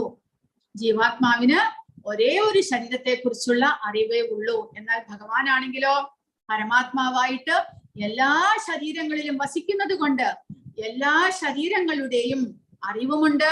കൂടാതെ ആ എല്ലാ ഏതേത് ജീവാത്മാവിനോടൊപ്പം വസിക്കുന്നുവോ ആ ജീവാത്മാക്കൾ അവരുടെ ഭൂതം, ഭാവി, വർത്തമാനം എല്ലാം തന്നെ ആ പരമാത്മാവിനറിയാം. കാരണം പരമാത്മാവ് ആനന്ദകാലമായിട്ട് ഈ ജീവാത്മാക്കളോടൊപ്പം ആ ജീവാത്മാവ് പ്രവേശിക്കുന്ന ഓരോ ശരീരത്തിലും പ്രവേശിച്ചിട്ടുള്ളത് കൊണ്ട് അദ്ദേഹത്തിന് ജീവാത്മാക്കളുടെ ഭൂതം, ഭാവി, വർത്തമാനം എല്ലാം തന്നെ അറിയാം. അതുകൊണ്ട് അദ്ദേഹത്തെ പരമ ആത്മാവ് എന്ന് വിളിക്കുന്നു. നമ്മളാണെങ്കിലോ വെറും ആത്മാവാണ്. അപ്പോൾ നാലാമത്തെ ചോദ്യത്തിന്റെ ഉത്തരം ക്ഷേത്രജ്ഞൻ, രണ്ടാമത്തെ ക്ഷേത്രജ്ഞൻ പരമാത്മാവാണ്. ജ്ഞാനം എന്ന് പറഞ്ഞു കഴിഞ്ഞാൽ ഈ ശരീരമാകുന്ന ക്ഷേത്രവും ക്ഷേത്രജ്ഞനെയും കുറിച്ചുള്ള അറിവ്, അത് നമ്മൾ മനസ്സിലാക്കുന്നതിനെ ജ്ഞാനം എന്ന് പറയുന്നു. ക്ഷേത്രം എന്ന് കഴിഞ്ഞാൽ കർമ്മക്ഷേത്രം ശരീരമാണ്. ക്ഷേത്രജ്ഞൻ രണ്ടു വിധത്തിലുള്ള ക്ഷേത്രജ്ഞന്മാരുണ്ട്. ഒന്ന് പരമാത്മാവ്, ജീവാത്മാവ്. പരമാത്മാവ് എങ്ങനെ, കൃഷ്ണൻ എങ്ങനെയാണ് ശരീരത്തെ അറിയുന്നത്? പരമാത്മാവ് കൃഷ്ണൻ തന്നെ പരമാത്മാവായിട്ട് എല്ലാ ശരീരങ്ങളിലും പ്രവേശിക്കുന്നു. അങ്ങനെ കൃഷ്ണനും ഭഗവാനായിട്ട് എല്ലാ ശരീരങ്ങളെ കുറിച്ചുമുള്ള അറിവുണ്ട് എന്ന് പറയുന്നു. ജീവാത്മാവിനാണെങ്കിലോ ആ ജീവാത്മാവ് ഇരിക്കുന്ന ശരീരത്തെ കുറിച്ചുള്ള അറിവ് മാത്രമേ ഉള്ളൂ. പരമാത്മാവ് കൃഷ്ണന്റെ വിസ്തരണമാണ്. അതുകൊണ്ട് ഭഗവാൻ വിവരിക്കുന്നു ജ്ഞാനം ക്ഷേത്രജ്ഞനാണ്. ജീവാത്മാവും പരമാത്മാവും തമ്മിലുള്ള വ്യത്യാസത്തെ കുറിച്ച് അപ്പോൾ നമ്മൾ പഠിക്കണം. ജീവാത്മാവ് ജീവസത്തുക്കളാണ്. നമ്മൾ വെറും അണുവാണ്. തലമുടി നാരിന്റെ അറ്റം 10,000 കണ്ടിച്ചു കഴിഞ്ഞാൽ അതിൽ ഒരു തുമ്പിന്, ഒരു ചെറിയ മുടിക്ക് എത്രമാത്രം വലിപ്പമുണ്ടോ അത്ര മാത്രമേ ജീവാത്മാവിന് വലിപ്പമുള്ളൂ. എന്നാൽ പരമാത്മാവ് എല്ലാവരെയും പരിപാലിക്കുന്ന ദൈവമാണ്. അദ്ദേഹം അനന്തമാണ്, വിഭുവാണ്. ജീവാത്മാവ് അണുവും പരമാത്മാവ് വിഭുവും. ജീവാത്മാവ് ജീവസത്തുക്കൾ, ഭഗവാന്റെ ആശ്രയത്തിൽ ഇരിക്കേണ്ടവർ. ഭഗവാനാണെങ്കിലോ എല്ലാവരെയും പരിപാലിക്കുന്നവർ. ജീവാത്മാവ് സ്വന്തം ശരീരത്തെ മാത്രം അറിയുന്നു, വ്യക്തിഗതനായ ജീവാത്മാവ്. എന്നാൽ പരമാത്മാവ് എല്ലാവരെയും എല്ലാറ്റിനെയും അറിയുന്നവൻ, പരമജ്ഞനാണ്. ജീവാത്മാവ് രണ്ടാമതായി മാത്രമേ ഉടമകളാകുന്നുള്ളൂ. അതായത് ഭഗവാന്റേതാണ് ഈ ഭൗതിക പ്രപഞ്ചം. അപ്പോൾ ഭഗവാന്റെ നേതൃത്വത്തിൽ ഉണ്ടാക്കപ്പെടുന്നതാണ് ഈ ശരീരങ്ങളെല്ലാം തന്നെ. അതുകൊണ്ട് പരമാത്മാവിനാണ് ഈ ശരീരത്തിൽ ആദ്യത്തെ അധികാരം. രണ്ടാമതാണ് ജീവാത്മാവിന് അധികാരമുള്ളൂ. ഭഗവാൻ സർവ ശരീരങ്ങൾക്കും സർവാധിപതിയാണ്. അതായത് ഒരു രാജ്യത്തിന്റെ അവകാശം ആദ്യമായിട്ട് രാജാവിനാണ്. ആ രാജാവാണ് മറ്റു പൗരന്മാർക്ക് രാജ്യത്തെ വീതിച്ച് ഓരോരുത്തർക്കും കുറേശ്ശെ കൊടുക്കുന്നത്. അപ്പോൾ ഒരു രാജ്യത്തിലെ സ്ഥലത്തിന്റെ അധികാരം ആദ്യമായിട്ട് രാജാവിനും രണ്ടാമതായിട്ട് പൗരന്മാർക്കും ഉണ്ടാകുന്നുള്ളൂ. അതുപോലെ ഈ ഭൗതിക പ്രപഞ്ചത്തിലെ എല്ലാത്തിന്റെയും ഇൻക്ലൂഡിങ് നമ്മുടെ ശരീരത്തിനും അവകാശം ആദ്യമായിട്ട് പരമാത്മാവിനാണ്. രണ്ടാമതായിട്ട് മാത്രമേ ജീവാത്മാവിന് ലഭിക്കുന്നുള്ളൂ. ജീവാത്മാവ് രണ്ടാമതേ ഇന്ദ്രിയങ്ങളുടെ നിയന്താക്കളാകുന്നുള്ളൂ. അതായത് പൗരന്മാർ രണ്ടാമതേ അവരവരുടെ പ്രവർത്തനത്തിന്റെ നിയന്ത്രാക്കളാകുന്നുള്ളൂ.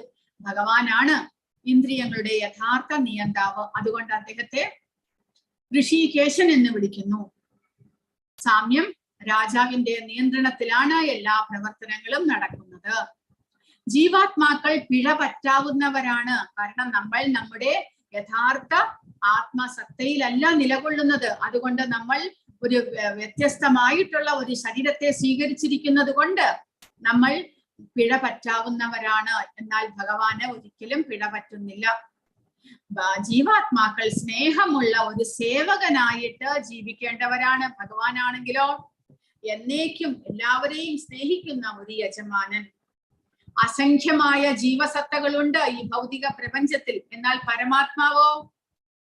പരമാത്മാവിനെയും അസംഖ്യമായിട്ട് നമുക്ക് അറിയാൻ സാധിക്കുന്നു. കാരണം അദ്ദേഹം ഓരോ ശരീരത്തിലും പ്രവേശിക്കുന്നു. പക്ഷേ വാസ്തവത്തിൽ ആ പരമാത്മാവ് ഭഗവാൻ കൃഷ്ണന്റെ വിസ്തരണങ്ങളാണ്. ഭഗവാൻ ഒരാൾ മാത്രമേ ഉള്ളൂ. ആ ഒരാളായിട്ടുള്ള ഭഗവാൻ അനേകമായിട്ട് വിസ്തരണങ്ങൾ എടുക്കുന്നു. എങ്ങനെ, എപ്പോഴാണോ ഈ ഭൗതിക പ്രകൃതിയുടെ സംഹാരം നടക്കുന്നത്, ആ പരമാത്മാവ് തന്റെ സ്വന്തം ധാമത്തിലേക്ക് തിരിച്ചു പോകുന്നു. അദ്ദേഹം ഒരാൾ മാത്രമേ ഉള്ളൂ. എന്നാൽ ജീവാത്മാക്കളോ, ഓരോ ജീവാത്മാവും വ്യക്തിഗത ജീവാത്മാവാണ്. എന്നാൽ പരമാത്മാവോ അദ്ദേഹം ഒരാൾ മാത്രമേയുള്ളൂ, എങ്കിലും അദ്ദേഹം അനേകമാകുന്നു എന്നാണ് നമ്മൾ മനസ്സിലാക്കേണ്ടത്. തക്ഷേത്രം യച്ഛയാ ദൃച്ഛ യദ്വികാരി യദശ്ചയാത് സചയോ യത് പ്രഭാവശ്ച തത്സമാസേന മേ ശൃണു. ഈ കർമ്മക്ഷേത്രം, അതിന്റെ ഘടന, അതിന് നേരിടുന്ന മാറ്റങ്ങൾ, അതിന്റെ ഉത്ഭവകാലം, കർമ്മക്ഷേത്രങ്ങളുടെ ജ്ഞാതാവിന്റെ സ്വാധീനത, ഇവയെ കുറിച്ചെല്ലാം ഞാൻ സംക്ഷിപ്തമായി പറഞ്ഞു തരാം, ദയവായി കേൾക്കൂ എന്ന് ഭഗവാൻ ഇനി പറഞ്ഞു തരികയാണ്. ക്ഷേത്രം എന്നാൽ എന്താണ്, അതിന്റെ ഘടന എന്തൊക്കെയാണ്, അതിന്റെ ഉത്ഭവകാലം, കർമ്മക്ഷേത്രങ്ങളെ അറിയുന്ന ജീവാത്മാവിനെ കുറിച്ച് എല്ലാം ഭഗവാൻ പറഞ്ഞു തരികയാണ്. ഋഷിഭിർ ബഹുധാ ഗീതം ഛന്ദോഭിർ വിവിധൈഹി പൃഥക് ബ്രഹ്മസൂത്രപദൈശ്ചൈവ ഹേതുമദ്ഭിർ വിനിശ്ചിതൈഹി. ഈ കർമ്മക്ഷേത്രത്തിന്റെ പ്രവർത്തന മേഖലയെയും, അതായത് ഈ ക്ഷേത്രം, അതായത് ശരീരത്തെയും അതിന്റെ ജ്ഞാതാവിനെയും ആ ശരീരത്തെ അറിയുന്ന ജീവാത്മാവിനെയും കുറിച്ചുള്ള ജ്ഞാനം, അറിവ് വിവിധ വൈദിക കൃതികളിലൂടെ ഋഷീശ്വരന്മാർ നൽകിയിട്ടുണ്ട്. വിശേഷിച്ച് വേദാന്ത സൂത്രത്തിൽ കാര്യകാരണ സഹിതം ഇത് സമർത്ഥിക്കപ്പെട്ടിരിക്കുന്നു. അപ്പോൾ ഭഗവാന് ഇതിനെക്കുറിച്ചെല്ലാം അറിവുള്ളതാണ്. എങ്കിലും ഭഗവാൻ മുൻകാലങ്ങളിലെ ഋഷീശ്വരന്മാരെ കോട്ട് ചെയ്തുകൊണ്ട് അവരുടെ പ്രാമാണികതയെ ഉദ്ധരിച്ചുകൊണ്ട് പറയുന്നു. അപ്പോൾ നമ്മളും അങ്ങനെയാണ് ആധ്യാത്മികമായിട്ടുള്ള ഗ്രന്ഥങ്ങളെല്ലാം തന്നെ നമ്മൾ മറ്റൊരാൾക്ക് പറഞ്ഞു കൊടുക്കേണ്ടത്. നമ്മുടേതായിട്ട് നമ്മൾ ഒന്നും തന്നെ ക്രിയേറ്റ് ചെയ്യുന്നില്ല. പിന്നെയോ മുൻകാലങ്ങളിലെ ഭഗവാന്റെ ഭക്തന്മാർ എന്തെല്ലാം എഴുതി വെച്ചിട്ടുണ്ടോ, അവരെന്തെല്ലാം പഠിച്ച് മനസ്സിലാക്കി, ഭഗവാന്റെ അനുഗ്രഹത്താൽ അവർക്ക് ആധ്യാത്മിക ജ്ഞാനം ലഭിച്ച് അവരെന്തെല്ലാം എഴുതി വെച്ചിട്ടുണ്ടോ, അതിനെ ഉദ്ധരിച്ചുകൊണ്ട് നമ്മൾ ആധ്യാത്മികമായിട്ടുള്ള കാര്യങ്ങളെല്ലാം തന്നെ മറ്റുള്ളവർക്ക് പറഞ്ഞു കൊടുക്കണം. അതാണ് പ്രാമാണികത്വം എന്ന് പറയുന്നത്. അപ്പോൾ അതിന് ഗുരു, സാധു, ശാസ്ത്രം എന്ന് പറയുന്നു. ഗുരുമുഖത്ത് നിന്ന് കേട്ടത് ഗുരുവിനെ ഉദ്ധരിച്ചുകൊണ്ട് നമ്മൾ മറ്റുള്ളവർക്ക് പറഞ്ഞു കൊടുക്കുക. സാധു എന്ന് പറയുമ്പോൾ ഒരു സാധുവിന്റെ, ഒരു ഭക്തൻ എന്തെല്ലാം നമുക്ക് ഉപദേശിച്ചു തന്നിട്ടുണ്ടോ അതിനെ ഉദ്ധരിച്ചുകൊണ്ട് നമ്മൾ അത് മറ്റുള്ളവർക്ക് പറഞ്ഞു കൊടുക്കുക. ശാസ്ത്രം, ആ ശാസ്ത്ര പ്രമാണങ്ങളിലൂടെ ഭഗവാന്റെ ഭക്തന്മാർ അല്ലെങ്കിൽ ഋഷീശ്വരന്മാർ എന്തെല്ലാം എഴുതി വെച്ചിട്ടുണ്ടോ അവരെ ഉദ്ധരിച്ചുകൊണ്ട് നമ്മൾ മറ്റുള്ളവർക്ക് പറഞ്ഞു കൊടുക്കുക. അതാണ് യഥാർത്ഥമായിട്ടുള്ള ശിഷ്യ പരമ്പരയിലൂടെ വരുന്ന അറിവ് നമ്മൾ മനസ്സിലാക്കേണ്ടത്. അപ്പോൾ ഭഗവാൻ ഇതിനെല്ലാം ആദിമ ഗുരുവാണ്. എങ്കിലും അദ്ദേഹം നമുക്ക് വഴി കാട്ടുവാനായിട്ട് അദ്ദേഹവും ആ പ്രാമാണിക ശാസ്ത്രത്തെ ഉദ്ധരിച്ചുകൊണ്ട് പറയുകയാണ് ഇപ്പോൾ ചെയ്യുന്നത്. അതായത് ഭഗവാൻ പറയുന്നു, വേദാന്ത സൂത്രത്തിൽ കാര്യകാരണ സഹിതം ജീവാത്മാവിനെ കുറിച്ചും ജീവാത്മാവ് വസിക്കുന്ന ക്ഷേത്രത്തെയും കുറിച്ചുള്ള അറിവ് കൊടുത്തിരിക്കുന്നു. അതായത് വാസ്തവത്തിൽ നമ്മൾ പഠിക്കേണ്ടത് എന്തുകൊണ്ടാണ് അങ്ങനെ? ജീവാത്മാവ് വാസ്തവത്തിൽ ആധ്യാത്മിക ലോകത്തിലെ ഭഗവാന്റെ അംശമാണ്. ആ ജീവാത്മാവ് ഈ ഭൗതിക പ്രപഞ്ചത്തിലേക്ക് വന്ന് ഒരു ശരീരം സ്വീകരിക്കുമ്പോൾ എങ്ങനെയാണ് ആ ശരീരം പ്രവർത്തിക്കുന്നത് എന്നെല്ലാം ഋഷീശ്വരന്മാർ പഠിച്ച് എഴുതി വച്ചിരിക്കുന്നു. കാരണം ജീവാത്മാവിന്റെ അവബോധം ആധ്യാത്മിക തലത്ത് നിന്ന് ഭൗതികമായിട്ട് മാറ്റപ്പെടുകയാണ് ചെയ്യുന്നത്. അങ്ങനെ അവബോധം മാറുമ്പോൾ ജീവാത്മാവ് എങ്ങനെയാണ് കാര്യങ്ങളെ എല്ലാം മനസ്സിലാക്കുന്നത്? അതിന് ചാന്തോക്യ ഉപനിഷത്തിൽ പറഞ്ഞിരിക്കുന്നു, അന്നമയം, പ്രാണമയം, ജ്ഞാനമയം, വിജ്ഞാനമയം, ആനന്ദമയം, ഇങ്ങനെയുള്ള മാറ്റങ്ങളിലൂടെ അവബോധം അങ്ങനെ മാറ്റപ്പെടുന്നു എന്നാണ് പറയുന്നത്. അതായത് നമ്മൾ അറിയുന്നത്, ഒരു കാര്യത്തെ കുറിച്ച് നമ്മൾ അറിയുന്നതിനെ കോൺഷ്യസ് എന്ന് പറയുന്നു. നമ്മൾ ഓരോന്നും അറിയുന്നത് ആ കോൺഷ്യസ് ഉള്ളപ്പോഴാണ്. അതിനെയാണ് അവബോധം എന്ന് പറയുന്നത്. ബോധമില്ലെങ്കിൽ നമ്മൾ ഒന്നിനെ കുറിച്ചും ഒന്നും തന്നെ അറിയുന്നില്ല. നമ്മൾ ഇപ്പോൾ കോൺഷ്യസ് ആയിട്ടുണ്ട്, അതുകൊണ്ട് നമുക്ക് ഇതെല്ലാം മനസ്സിലാക്കാനായിട്ട് സാധിക്കുന്നു. അപ്പോൾ ജീവാത്മാവ് ആധ്യാത്മിക ലോകത്ത് നിന്ന് ഇവിടേക്ക് വന്ന് ഭൗതികമായ ഒരു ശരീരം സ്വീകരിക്കുമ്പോൾ ജീവാത്മാവ് പിന്നീട് മനസ്സിലാക്കുന്നത് തന്റെ വാസ്തവ സ്ഥിതിയിലുള്ള അവബോധത്താലല്ല, പരിശുദ്ധമാക്കപ്പെട്ടിട്ടുള്ള അവബോധ സ്ഥിതിയിലല്ല. അപ്പോൾ ജീവാത്മാവിന്റെ അവബോധം ശാരീരികമാക്കപ്പെട്ടിരിക്കുന്നു. ശരീരബോധത്തിലേക്ക് ജീവാത്മാവിന്റെ അവബോധം മാറ്റപ്പെട്ടിരിക്കുന്നു. ആ അവസ്ഥയിൽ ജീവാത്മാവ് പിന്നീട് ചിന്തിക്കുന്നത് ഭൗതികമായിട്ടാണ്, വ്യാമോഹത്തിലാണ്. അങ്ങനെ ജീവാത്മാവ് ആദ്യമായിട്ട് ജീവാത്മാവിന്റെ അവബോധം അന്നമയം എന്നുള്ള നിലയിലേക്കാണ് മാറ്റപ്പെടുന്നത്. അതായത് ഒരു കുഞ്ഞ് ജനിച്ചു കഴിഞ്ഞാൽ ആ കുഞ്ഞിന് വേറെ ചിന്തകളൊന്നും തന്നെയില്ല, കുഞ്ഞ് വേറെ ഒന്നും അറിയുന്നില്ല. എപ്പോഴാണ് കുഞ്ഞ് കരയുന്നത്? അതിനെ വിശക്കുമ്പോൾ. അപ്പോൾ ആഹാരത്തെ കുറിച്ച് മാത്രം ബോധമുള്ള ഒരവസ്ഥയാണ് അന്നമയ അവസ്ഥ. ആ അവസ്ഥയിൽ ആഹാരത്തെ കുറിച്ചുള്ള ചിന്ത മാത്രമേ ഉള്ളൂ. ആഹാരം കിട്ടിക്കഴിഞ്ഞാൽ ആ കുഞ്ഞ് ഉറക്കത്തിലായി, പിന്നീട് ഒന്നും തന്നെ അറിയുന്നില്ല. അടുത്തത് വിശപ്പ് വരുമ്പോൾ കുഞ്ഞ് വീണ്ടും എണീറ്റ് കരയുന്നു. അതാണ് അന്നമയ അവസ്ഥ. അവബോധം അത്രമാത്രമേ വികസിച്ചിട്ടുള്ളൂ. വാസ്തവത്തിൽ ജീവാത്മാവിന്റെ അവബോധം വെള്ളം പോലെ പരിശുദ്ധമാണ്. എങ്കിലും ഭൗതികമായ ശരീരം സ്വീകരിച്ചതോടുകൂടി ആ അവബോധം പൂർണ്ണമായിട്ട് മലിനമാക്കപ്പെട്ട് അജ്ഞാനത്തിലേക്ക്, ഞാൻ ആരാണ് എന്ന് പോലും അറിയുന്നില്ല അവസ്ഥയിൽ, അല്ലെ? ഒരു കുഞ്ഞ് ജനിച്ച വഴിക്ക് ഞാൻ ആരാണ് എന്ന് പോലും അറിയുന്നില്ല. ക്രമേണ വിശക്കുമ്പോൾ കരയുന്നു, വീണ്ടും ഉറങ്ങുന്നു, വീണ്ടും വിശക്കുമ്പോൾ കരയുന്നു, ഉറങ്ങുന്നു, അത്രമാത്രം.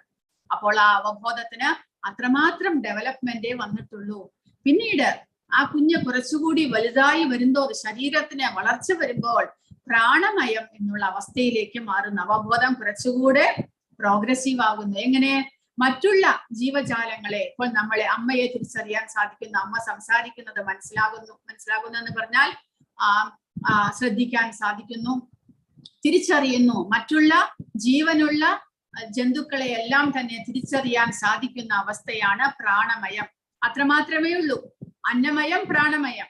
തനിക്ക് വിശക്കുന്നു, താൻ ആഹാരം കഴിക്കുന്നു, അതുകൂടാതെ മറ്റുള്ള ആരൊക്കെ തന്റെ ഒപ്പം വരുന്നുണ്ട് അവരെ മനസ്സിലാക്കാനായിട്ട് സാധിക്കുന്നു. പ്രാണമയം. അനങ്ങുന്ന വസ്തുക്കളെ മാത്രം, പ്രാണനുള്ള വസ്തുക്കളെ മാത്രം മനസ്സിലാക്കാൻ സാധിക്കുന്ന അവസ്ഥ. അതിൽ നിന്ന് കുറച്ചുകൂടെ ഇന്റലിജൻസ് അല്ലെങ്കിൽ അവബോധം മെച്ചപ്പെടുമ്പോഴാണ് ജ്ഞാനമയം. ചുറ്റുപാടുമുള്ളവയെല്ലാം തന്നെ കുട്ടികൾ വലുതായി വരുന്തോറും ചുറ്റുപാടും എന്തൊക്കെയുണ്ട് എന്ന് മനസ്സിലാക്കാൻ ജ്ഞാനം, അറിവ് കരസ്ഥമാക്കാനുള്ള അവബോധം വികസിക്കുകയായി. അത് കഴിഞ്ഞാൽ പിന്നീട് ഒരു മനുഷ്യൻ വലുതായി കഴിഞ്ഞാൽ പിന്നീട് അദ്ദേഹത്തിന് തന്റെ അവബോധത്തെ എങ്ങനെ മാറ്റണം എന്നുള്ള ഒരു തീരുമാനമെടുക്കാനുള്ള കഴിവുണ്ട്. അത് വിജ്ഞാനമയം. അതായത് താൻ മനസ്സിലാക്കിയത് പ്രാവർത്തികമായിട്ട് കൊണ്ടുവരാനുള്ള കഴിവ് ആ അവസ്ഥയിൽ ഉണ്ടാകുന്നു. ആ അവസ്ഥയിലാണ് നമുക്ക് ആധ്യാത്മികമായിട്ടുള്ള അറിവ്, ഭഗവാനെ കുറിച്ചുള്ള അറിവ് കരസ്ഥമാക്കാനും ആ ആധ്യാത്മിക ജ്ഞാനം നമ്മുടെ ജീവിതത്തിലേക്ക് പകർത്താനും സാധിക്കുന്നത്. അതിനെ വിജ്ഞാനമയം എന്ന് പറയുന്നു. അങ്ങനെ അവബോധത്തെ നമ്മൾ പരിശുദ്ധമാക്കാൻ പരിശ്രമിച്ചു കഴിഞ്ഞാൽ പിന്നീട് ആനന്ദമയമായിട്ടുള്ള അവസ്ഥ, അതായത് ഭഗവാനുമായിട്ട് ഒന്നു ചേരുന്ന ഗുണങ്ങളാൽ താരതമ്യം ചെയ്യുന്ന ആ ഭഗവാന്റെ സച്ചിദാനന്ദമായിട്ടുള്ള ആ അവസ്ഥയിലേക്ക് ജീവാത്മാവിന് ഉയരാൻ സാധിക്കും. അതാണ് ആനന്ദമയമായിട്ടുള്ള അവസ്ഥ. അങ്ങനെ പ്രോഗ്രസീവായിട്ട് ജീവാത്മാവിന്റെ അവബോധത്തെ ഉയർത്തുവാൻ സാധിക്കും. അങ്ങനെയാണ് ജീവാത്മാവിന്റെ അവബോധം ഉയരുന്നത് എന്ന് ഋഷീശ്വരന്മാരെല്ലാവരും എഴുതി വെച്ചിട്ടുണ്ട് എന്നാണ് ഭഗവാൻ ഇവിടെ പറയുന്നത്. ഈ ഭൗതിക ലോകത്ത് 3 ഘട്ടങ്ങളുണ്ട്. അവബോധത്തിന്റെ ഘട്ടം, സ്വപ്നത്തിലെ അർദ്ധബോധത്തിന്റെ ഘട്ടം, അതായത് അവബോധം നമ്മൾ ഉണർന്നിരിക്കുന്ന അവസ്ഥ. ഭൗതികമായിട്ടുള്ള അവസ്ഥയാണ് ഇവിടെ പറയുന്നത്. നമ്മൾ ഉണർന്നിരിക്കുമ്പോൾ നമ്മുടെ അവബോധം ഒരു വിധത്തിലാണ് പ്രവർത്തിക്കുന്നത്. നമ്മൾ ഉറങ്ങാൻ കിടന്നു, സ്വപ്നത്തിലേക്ക് നമ്മൾ വഴുതി വീഴുമ്പോഴോ നമ്മുടെ അവബോധം വേറെ ഒരു നിലയിലാണ് പ്രവർത്തിക്കുന്നത്. ആ നിലയിൽ, ആ സ്വപ്നത്തിൽ നമ്മൾ നമ്മുടെ അവബോധം വേറെ എവിടേക്കൊക്കെയോ പോകുന്നു, നമ്മൾ വേറെ എന്തൊക്കെയോ സീൻ കാണുന്നു. അതെല്ലാം അർദ്ധബോധാവസ്ഥ. നമ്മളുടെ ശരീരത്തിലല്ല അപ്പോൾ നമ്മൾ വേറെ ദിക്കിലേക്ക് നമ്മൾ പോകുകയാണ്. അത് അർദ്ധബോധാവസ്ഥ. പിന്നെയോ സുഷുപ്തി, നമ്മൾ ഡീപ്പ് സ്ലീപ്പിലേക്ക് പോകുമ്പോൾ ഒന്നും തന്നെ നമ്മൾ അറിയുന്നില്ല. ചുറ്റുപാട് നടക്കുന്നതോ, ഞാൻ ആരാണ് എന്നോ, നമ്മൾ എവിടെ കിടക്കുന്നു എന്നോ ഒന്നും അറിയാത്ത അവസ്ഥ. അങ്ങനെയുള്ള 3 അവബോധത്തിന്റെ അവസ്ഥകൾ ഈ ഭൗതിക പ്രപഞ്ചത്തിലുണ്ട്. ഒരു ജീവാത്മാവ് ശരീരത്തിന് ഇങ്ങനെയുള്ള 3 അവസ്ഥകൾ ഉണ്ടാകുന്നു. എന്നാൽ ഭഗവാനെ അങ്ങ് ഈ വ്യത്യസ്ത ഭൗതിക ഘട്ടങ്ങൾക്കെല്ലാം അതീതമാണ്. അതിനാൽ അങ്ങ് 4ാമത്തെ മാനത്തിലാണ് നിൽക്കുന്നത്. അങ്ങയുടെ ആവിർഭാവ തിരോഭാവം അങ്ങേക്ക് അപ്പുറത്തുള്ള ഒന്നിനെയും ആശ്രയിക്കുന്നില്ല. എല്ലാത്തിന്റെയും പരമകാരണം അങ്ങാണ്. പക്ഷെ അങ്ങേക്ക് ഒരു കാരണവുമില്ല. അങ്ങയുടെ സ്വന്തം ആവിർഭാവ തിരോഭാവങ്ങൾക്ക് അങ്ങ് തന്നെ കാരണമാകുന്നു. ഭഗവാനെ, അങ്ങേക്ക് അതീന്ദ്രിയമായ സ്ഥാനം ഉണ്ടായിരുന്നിട്ടും അങ്ങയുടെ ഷഡൈശ്വര്യങ്ങൾ കാണിക്കുന്നതിനും അതീന്ദ്രിയ ഗുണങ്ങളെ പരസ്യപ്പെടുത്തുന്നതിനുമായി അങ്ങ് വ്യത്യസ്ത അവതാരങ്ങളായ മത്സ്യ, കൂർമ്മ, വരാഹ, നരസിംഹ, കേശവൻ എന്നിങ്ങനെ അവതരിച്ചു. അങ്ങയുടെ ഭിന്നമായ രൂപത്താൽ അങ്ങ് വ്യത്യസ്ത ജീവജാലങ്ങളായി പ്രത്യക്ഷപ്പെട്ടു. അങ്ങയുടെ അന്തരംഗ ശക്തിയാൽ അങ്ങ് വിഷ്ണുവിന്റെ വ്യത്യസ്ത അവതാരങ്ങളായി പ്രത്യക്ഷപ്പെടുന്നു. അങ്ങയുടെ ബാഹ്യ ശക്തിയാൽ അങ്ങ് ഭൗതിക ലോകമായി പ്രത്യക്ഷപ്പെടുന്നു. ഇത് കൃഷ്ണ ബുക്കിൽ ഭഗവാൻ കൃഷ്ണനെ പുകഴ്ത്തുന്നതാണ്. അപ്പോൾ അത് ഭഗവാനും നമ്മൾ ജീവാത്മാക്കളും തമ്മിലെ വ്യത്യാസത്തെ ഇവിടെ നമുക്ക് മനസ്സിലാക്കാൻ സാധിക്കും. ജീവാത്മാവ് ഭൗതികമായ ഒരു ശരീരം സ്വീകരിക്കുന്നത് കൊണ്ട് ജീവാത്മാവിന്റെ അവബോധത്തിന് പല മാറ്റങ്ങളും ഉണ്ടാകുന്നു. എന്നാൽ ഭഗവാനും ഈ ഭൂലോകത്തിൽ വരുന്നുണ്ട്.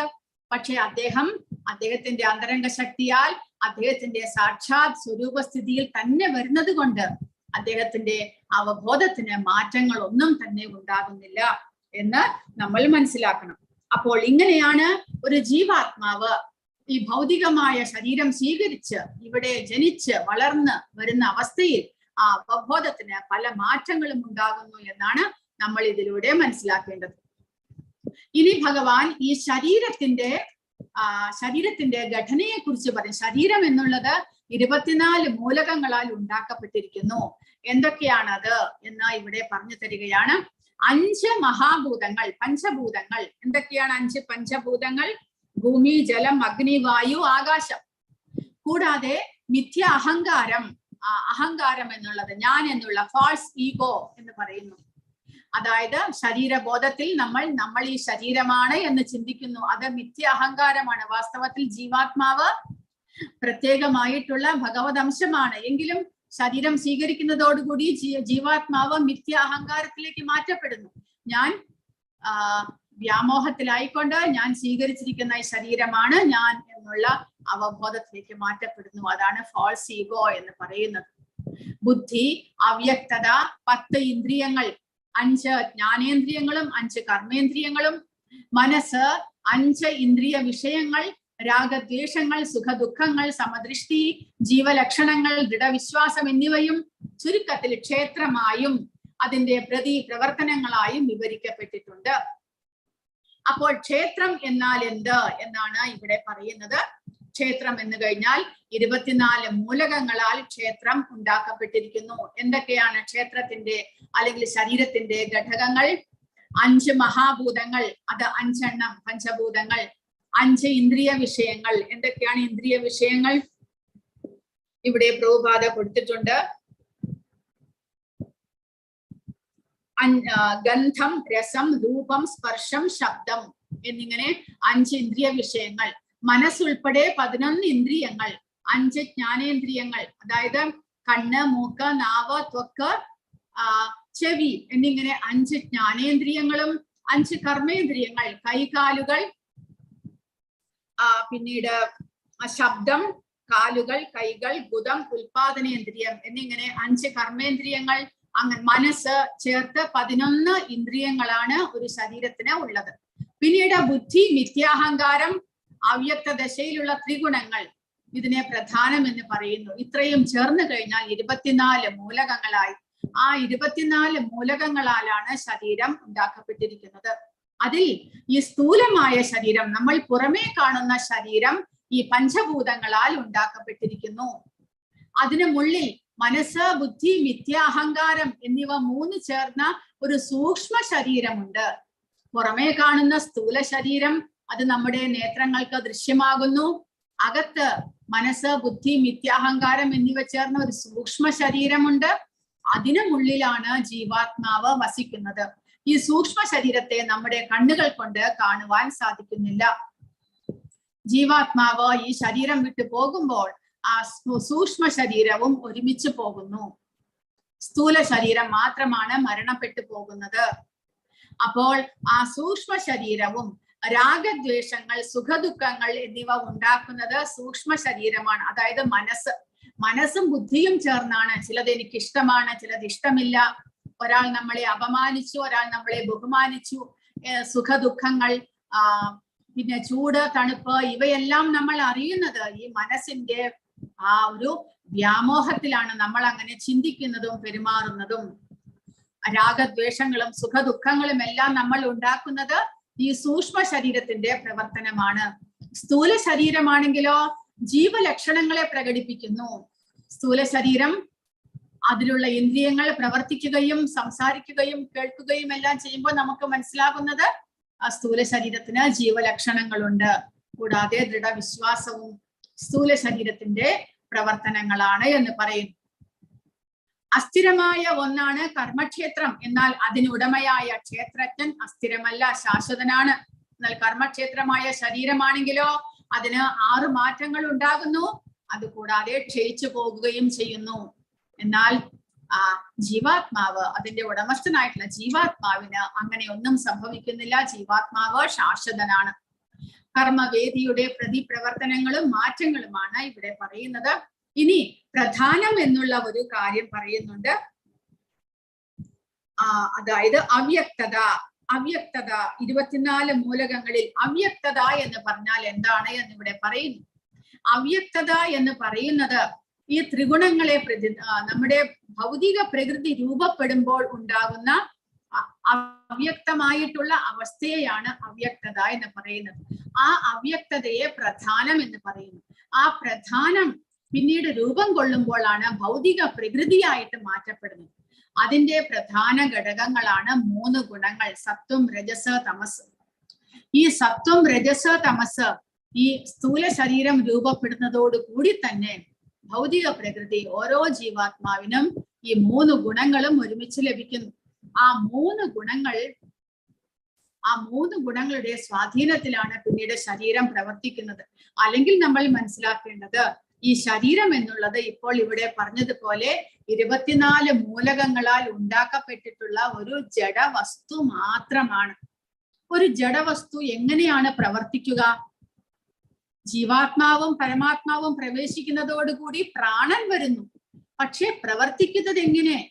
ആ പ്രവർത്തിക്കുന്നത് ഈ 3 ഗുണങ്ങളുടെ സ്വാധീനത്തിൽ. 3 ഗുണങ്ങളാണ് ശരീരത്തെ കൊണ്ട് പ്രവർത്തിപ്പിക്കുന്നത്. അതാണ് നമ്മൾ മനസ്സിലാക്കേണ്ടത്.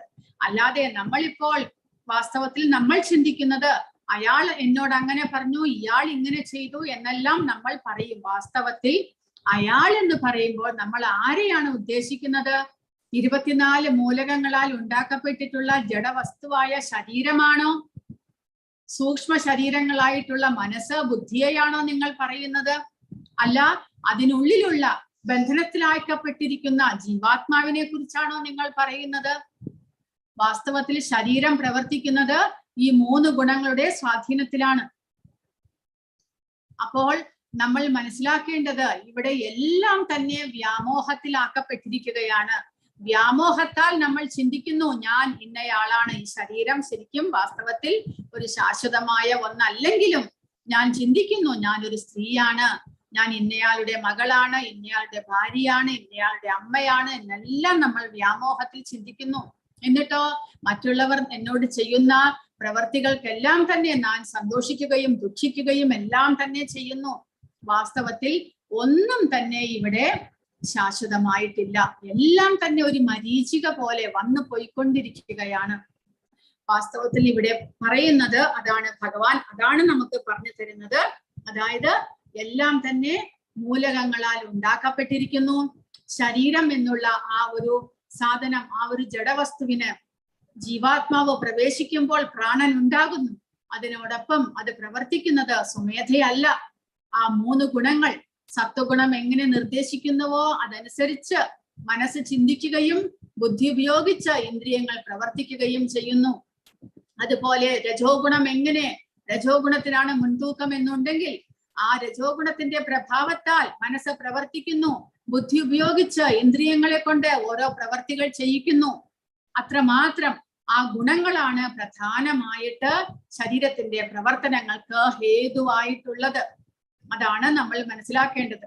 ജീവാത്മാവിന് ഇതിൽ ഒന്നിലും തന്നെ ഒരു ഇടപെടലും ഇല്ല. അത് ഈ അധ്യായത്തിൽ ഭഗവാൻ പറയുന്നുണ്ട്. പ്രവർത്തിക്കുന്നത് ശരീരമാണ്, അതും 3 ഗുണങ്ങളെ കൊണ്ട്. ജീവാത്മാവ് ഒന്നിലും ഇടപെടുന്നില്ല. ഒരാളെ കൊണ്ടും പ്രവർത്തിപ്പിക്കാനോ കർമ്മം ചെയ്യാനോ സ്വയം കർമ്മം ചെയ്യാൻ ജീവാത്മാവിനാവില്ല. അതുകൊണ്ടാണ് ജീവാത്മാവിന് ഒരു ഭൗതിക ശരീരം ലഭിച്ചിട്ടുള്ളത്. അതുകൂടാതെ ജീവാത്മാവിന് ശരീരത്തെ കൊണ്ട് പ്രവർത്തിപ്പിക്കാനും ആകില്ല എന്ന് ഭഗവാൻ പറയുന്നു. ഗുണങ്ങളാണ് എല്ലാത്തിനും പുറകിൽ എന്ന് നമ്മൾ മനസ്സിലാക്കണം. അപ്പോൾ ഇതാണ് അറിവിന്റെ അടിസ്ഥാനം. ഈ അറിവിന്റെ അടിസ്ഥാനം ശരീരത്തിന് മാറ്റങ്ങൾ 6 വിധത്തിലുള്ള മാറ്റങ്ങൾ ഉണ്ടാകുന്നു. ശരീരത്തിന് ജനനം, വളർച്ച, സ്ഥിതി, പ്രത്യുൽപാദനം, ക്ഷയം, മരണം, അങ്ങനെ മാറ്റങ്ങളോടുകൂടി ശരീരം ഇല്ലാതാകുന്നു. പക്ഷേ ആ ഗുണങ്ങൾ ഉപയോഗിച്ച് ശരീരം ചെയ്ത പ്രവർത്തികളെല്ലാം തന്നെ അതിന്റെ കർമ്മഫലമായിട്ട് സുഖദുഃഖങ്ങളായിട്ട് അനുഭവിക്കുന്നത് ആരാണ്? ജീവാത്മാവ്. എങ്ങനെ അനുഭവിക്കുന്നു? അടുത്ത ജന്മത്തിൽ ആ കർമ്മഫലങ്ങൾ അനുഭവിക്കാൻ ഒരു പ്രത്യേകമായിട്ടുള്ള ശരീരം സ്വീകരിക്കുന്നു. വാസ്തവത്തിൽ ജീവാത്മാവ് ഒന്നും തന്നെ അനുഭവിക്കുന്നില്ല. പിന്നെയോ അവബോധം ശരീരബോധത്തിലായതുകൊണ്ട് ജീവാത്മാവ് ചിന്തിക്കുകയാണ്, ഞാനാണ് ഇതെല്ലാം അനുഭവിക്കുന്നത് എന്ന്. വാസ്തവത്തിൽ ജീവാത്മാവിനെ ഒന്നും തന്നെ ബാധിക്കുന്നില്ല. കാരണം ജീവാത്മാവിനെ ഒന്നും ബാധിക്കാൻ സാധ്യമേ അല്ല. കാരണം ജീവാത്മാവ് ആധ്യാത്മികനാണ്. ഈ ഭൗതിക പ്രകൃതിയിലെ ഒന്നും തന്നെ ജീവാത്മാവിനെ ബാധിക്കുന്നില്ല. എങ്കിലും അവബോധം ശരീരബോധത്തിലായതുകൊണ്ട്, താൻ സ്വീകരിച്ചിരിക്കുന്ന ശരീരമാണ് താൻ എന്നുള്ള മിഥ്യ അവബോധത്തിലായതുകൊണ്ട് ശരീരത്തിനുണ്ടാകുന്ന സുഖദുഃഖങ്ങളെല്ലാം തന്നെ താൻ അനുഭവിക്കുന്നു എന്നുള്ള മിഥ്യാധാരണയിലാണ് ജീവാത്മാവ് സ്ഥിതി ചെയ്യുന്നത്. അതുകൊണ്ട് ജീവാത്മാവ് അങ്ങനെ തെറ്റിദ്ധരിച്ച് താൻ ഇങ്ങനെ ഒരവസ്ഥയിലാണ് എന്ന് നമ്മൾ ചിന്തിക്കുന്നു. നമ്മൾ അങ്ങനെയല്ലേ ചിന്തിക്കുന്നത്? ഞാൻ എന്നുള്ള വ്യക്തി ചിന്തിക്കുന്നു, ഞാൻ ഈ ജന്മത്തിൽ ആരോടും ഒരു തെറ്റും ചെയ്തിട്ടില്ല, എന്നിട്ടും എനിക്ക് എന്തുമാത്രം ദുഃഖമാണ് അനുഭവിക്കേണ്ടതായിട്ട് വരുന്നത് എന്നെല്ലാം ചിന്തിക്കുന്നതിന്റെ കാരണം എന്താണ്? ശരീരബോധത്തിലായതുകൊണ്ട്. എങ്കിലും നമ്മൾ വിചാരിക്കാം, ആ ശരീരത്തിന് ഇങ്ങനെയുള്ള ക്ലേശങ്ങളെല്ലാം ഉണ്ടാകാൻ കാരണം കഴിഞ്ഞ ഏതോ ഒരു ജന്മത്തിൽ ജീവാത്മാവ് സ്വീകരിച്ച ആ ശരീരത്തിൽ വെച്ചുകൊണ്ട് ആ ശരീരം പല വിധത്തിലുള്ള പാപകർമ്മങ്ങളും ചെയ്തതുകൊണ്ട് ഈ ജന്മത്തിൽ ആ ജീവാത്മാവിന് ലഭിച്ച ശരീരത്തിന് ഇങ്ങനെയുള്ള ദുഃഖങ്ങളെല്ലാം അനുഭവിക്കേണ്ടി വരുന്നു. അപ്പോൾ ജീവാത്മാവിനെ അത് ബാധിക്കുന്നില്ലെങ്കിലും ജീവാത്മാവ് മിഥ്യ അവബോധത്തിലായതുകൊണ്ട് താനാണ് ഇതെല്ലാം അനുഭവിക്കുന്നത് എന്നുള്ള ചിന്താഗതിയിലേക്ക് മാറ്റപ്പെടുന്നു. എല്ലാത്തിനും കാരണം, മൂല കാരണം ആ 3 ഗുണങ്ങളാണ്. പ്രകൃതേ ക്രിയമാണാനി ഗുണൈഹി സർവാണി കർമ്മശഃ അഹങ്കാര വിമൂഢാത്മാ കർത്താഹം ഇതി മന്യതേ എന്ന് 3-ാമത്തെ അധ്യായത്തിലെ ഭഗവാൻ പറഞ്ഞിട്ടുണ്ട്. പ്രകൃതിയിലെ 3 ഗുണങ്ങളാണ് എല്ലാ കർമ്മങ്ങളും ചെയ്യുന്നത്. എന്നാൽ അഹങ്കാരം കൊണ്ട്, മിഥ്യാഹങ്കാരം കൊണ്ട്, താൻ ഈ ശരീരമാണ് എന്നുള്ള അവബോധത്തിൽ ഉള്ളത് കൊണ്ട് ജീവാത്മാവ് വിചാരിക്കുന്നു, അഹങ്കാര വിമൂഢ ആത്മ, മൂഢനായിട്ടുള്ള ആത്മാവ് ഇങ്ങനെ തെറ്റിദ്ധരിക്കുന്നു. എന്ത്? കർത്താ അഹം, ഞാനാണ് കർമ്മം ചെയ്യുന്നത്, ഞാനാണ് കർത്താവ് എന്ന് വിചാരിക്കുകയാണ് ചെയ്യുന്നത്. എത്രമാത്രം വിഡ്ഢിത്തമാണ് എന്ന് ആ വ്യാമോഹത്തിൽ ഭഗവാന്റെ മായ എന്നുള്ളത്, ആ 3 ഗുണങ്ങൾ അത്രമാത്രം ശക്തിമത്താണ്. അതുകൊണ്ടാണ് ഭഗവാൻ 7-ാമത്തെ അധ്യായത്തിൽ പറഞ്ഞിട്ടുള്ളത്, ഈ മായ എന്നുള്ളത് എന്റെ ശക്തിയാണ്, അതിനെ മറികടക്കുക വളരെയധികം ദുഷ്കൃതമാണ് എന്ന് ഭഗവാൻ പറഞ്ഞിട്ടുള്ളൂ. പക്ഷെയോ ഭഗവാൻ മാമേവയെ പ്രപദ്യന്തേ മായാമേതാം തരന്തി, എന്നെ ശരണം പ്രാപിച്ചാൽ മാത്രമേ, ഭഗവാനെ ശരണം പ്രാപിച്ചാൽ മാത്രമേ ആ 3 ഗുണങ്ങളെ നമുക്ക് മറികടക്കാൻ സാധിക്കുകയുള്ളൂ. ദൈവീ ഹേഷ ഗുണമയി, ഭഗവാന്റെ ദൈവീക ശക്തിയാണ് ഈ ഗുണമയി മായ. മമമായ ദുരത്തെയ, അതിനെ മറികടക്കുക അത്ര എളുപ്പമല്ല. കാരണം നമ്മൾ നമ്മുടേതായിട്ടുള്ള തീരുമാനം കൊണ്ടാണ്, നമുക്ക് സ്വയം ആസ്വദിക്കണം എന്നുള്ള തീരുമാനം കൊണ്ടാണ് നമ്മൾ ഇവിടെ വന്നത്. അപ്പോൾ അതിൽ നിന്ന് നമ്മൾ മോചനം നേടണം. എനിക്ക് ഒന്നും തന്നെ വേണ്ട, ഭൗതികം എന്നുള്ളത് ഇത്രമാത്രം ദുഷ്കരമാണ്, അത് എനിക്ക് വേണ്ട എന്ന് നമ്മുടെ ഉള്ളിൽ വൈരാഗ്യം വന്ന് നമ്മൾ സ്വമേധയാ അതിനെ ഉപേക്ഷിക്കുന്നത് വരെ ഈ 3 ഗുണങ്ങൾ നമ്മളെ പിടികൂടി തന്നെ ഇരിക്കും. അത്രമാത്രം ശക്തമാണ് 3 ഗുണങ്ങൾ. അതിനെ ഉപേക്ഷിക്കുക എന്നുള്ളത് ഭഗവാനെ ശരണം പ്രാപിച്ച് ഭഗവാന്റെ ഭക്തിയുത സേവനങ്ങൾ ചെയ്യുക വഴി മാത്രമേ സാധ്യമാകുന്നുള്ളൂ. കാരണം ഭഗവാന്റെ ശക്തിയാണ് 3 ഗുണങ്ങൾ. അപ്പോൾ ആര് ഭഗവാന് ശരണാഗതരാകുന്നുവോ അവരെ ആ ത്രിഗുണങ്ങൾ പിന്നീട് ശല്യപ്പെടുത്തുന്നില്ല എന്നാണ് നമ്മൾ മനസ്സിലാക്കേണ്ടത്. അപ്പോൾ ഇതാണ് 24 ഘടകങ്ങളെ കുറിച്ച് ഈ അധ്യായത്തിൽ നമ്മൾ പഠിച്ചത്. ഇനി അടുത്തതായിട്ട് ഭഗവാൻ ജ്ഞാനം എന്നാൽ എന്താണ് എന്ന് പറയുന്നു. അത് നമുക്ക് അടുത്ത ക്ലാസ്സിൽ പഠിക്കാം. ജ്ഞാനം, ജ്ഞേയം, പിന്നീട് ഭൗതിക പ്രകൃതി, ജീവാത്മാവ്, ഇവ 4നെയും കുറിച്ചുള്ള ശ്ലോകങ്ങൾ നമുക്ക് അടുത്ത ക്ലാസ്സിൽ പഠിക്കാം. ഹരേ കൃഷ്ണ. ആർക്കെങ്കിലും എന്തെങ്കിലും സംശയങ്ങളോ ചോദ്യങ്ങളോ ഉണ്ടെങ്കിൽ ചോദിക്കും.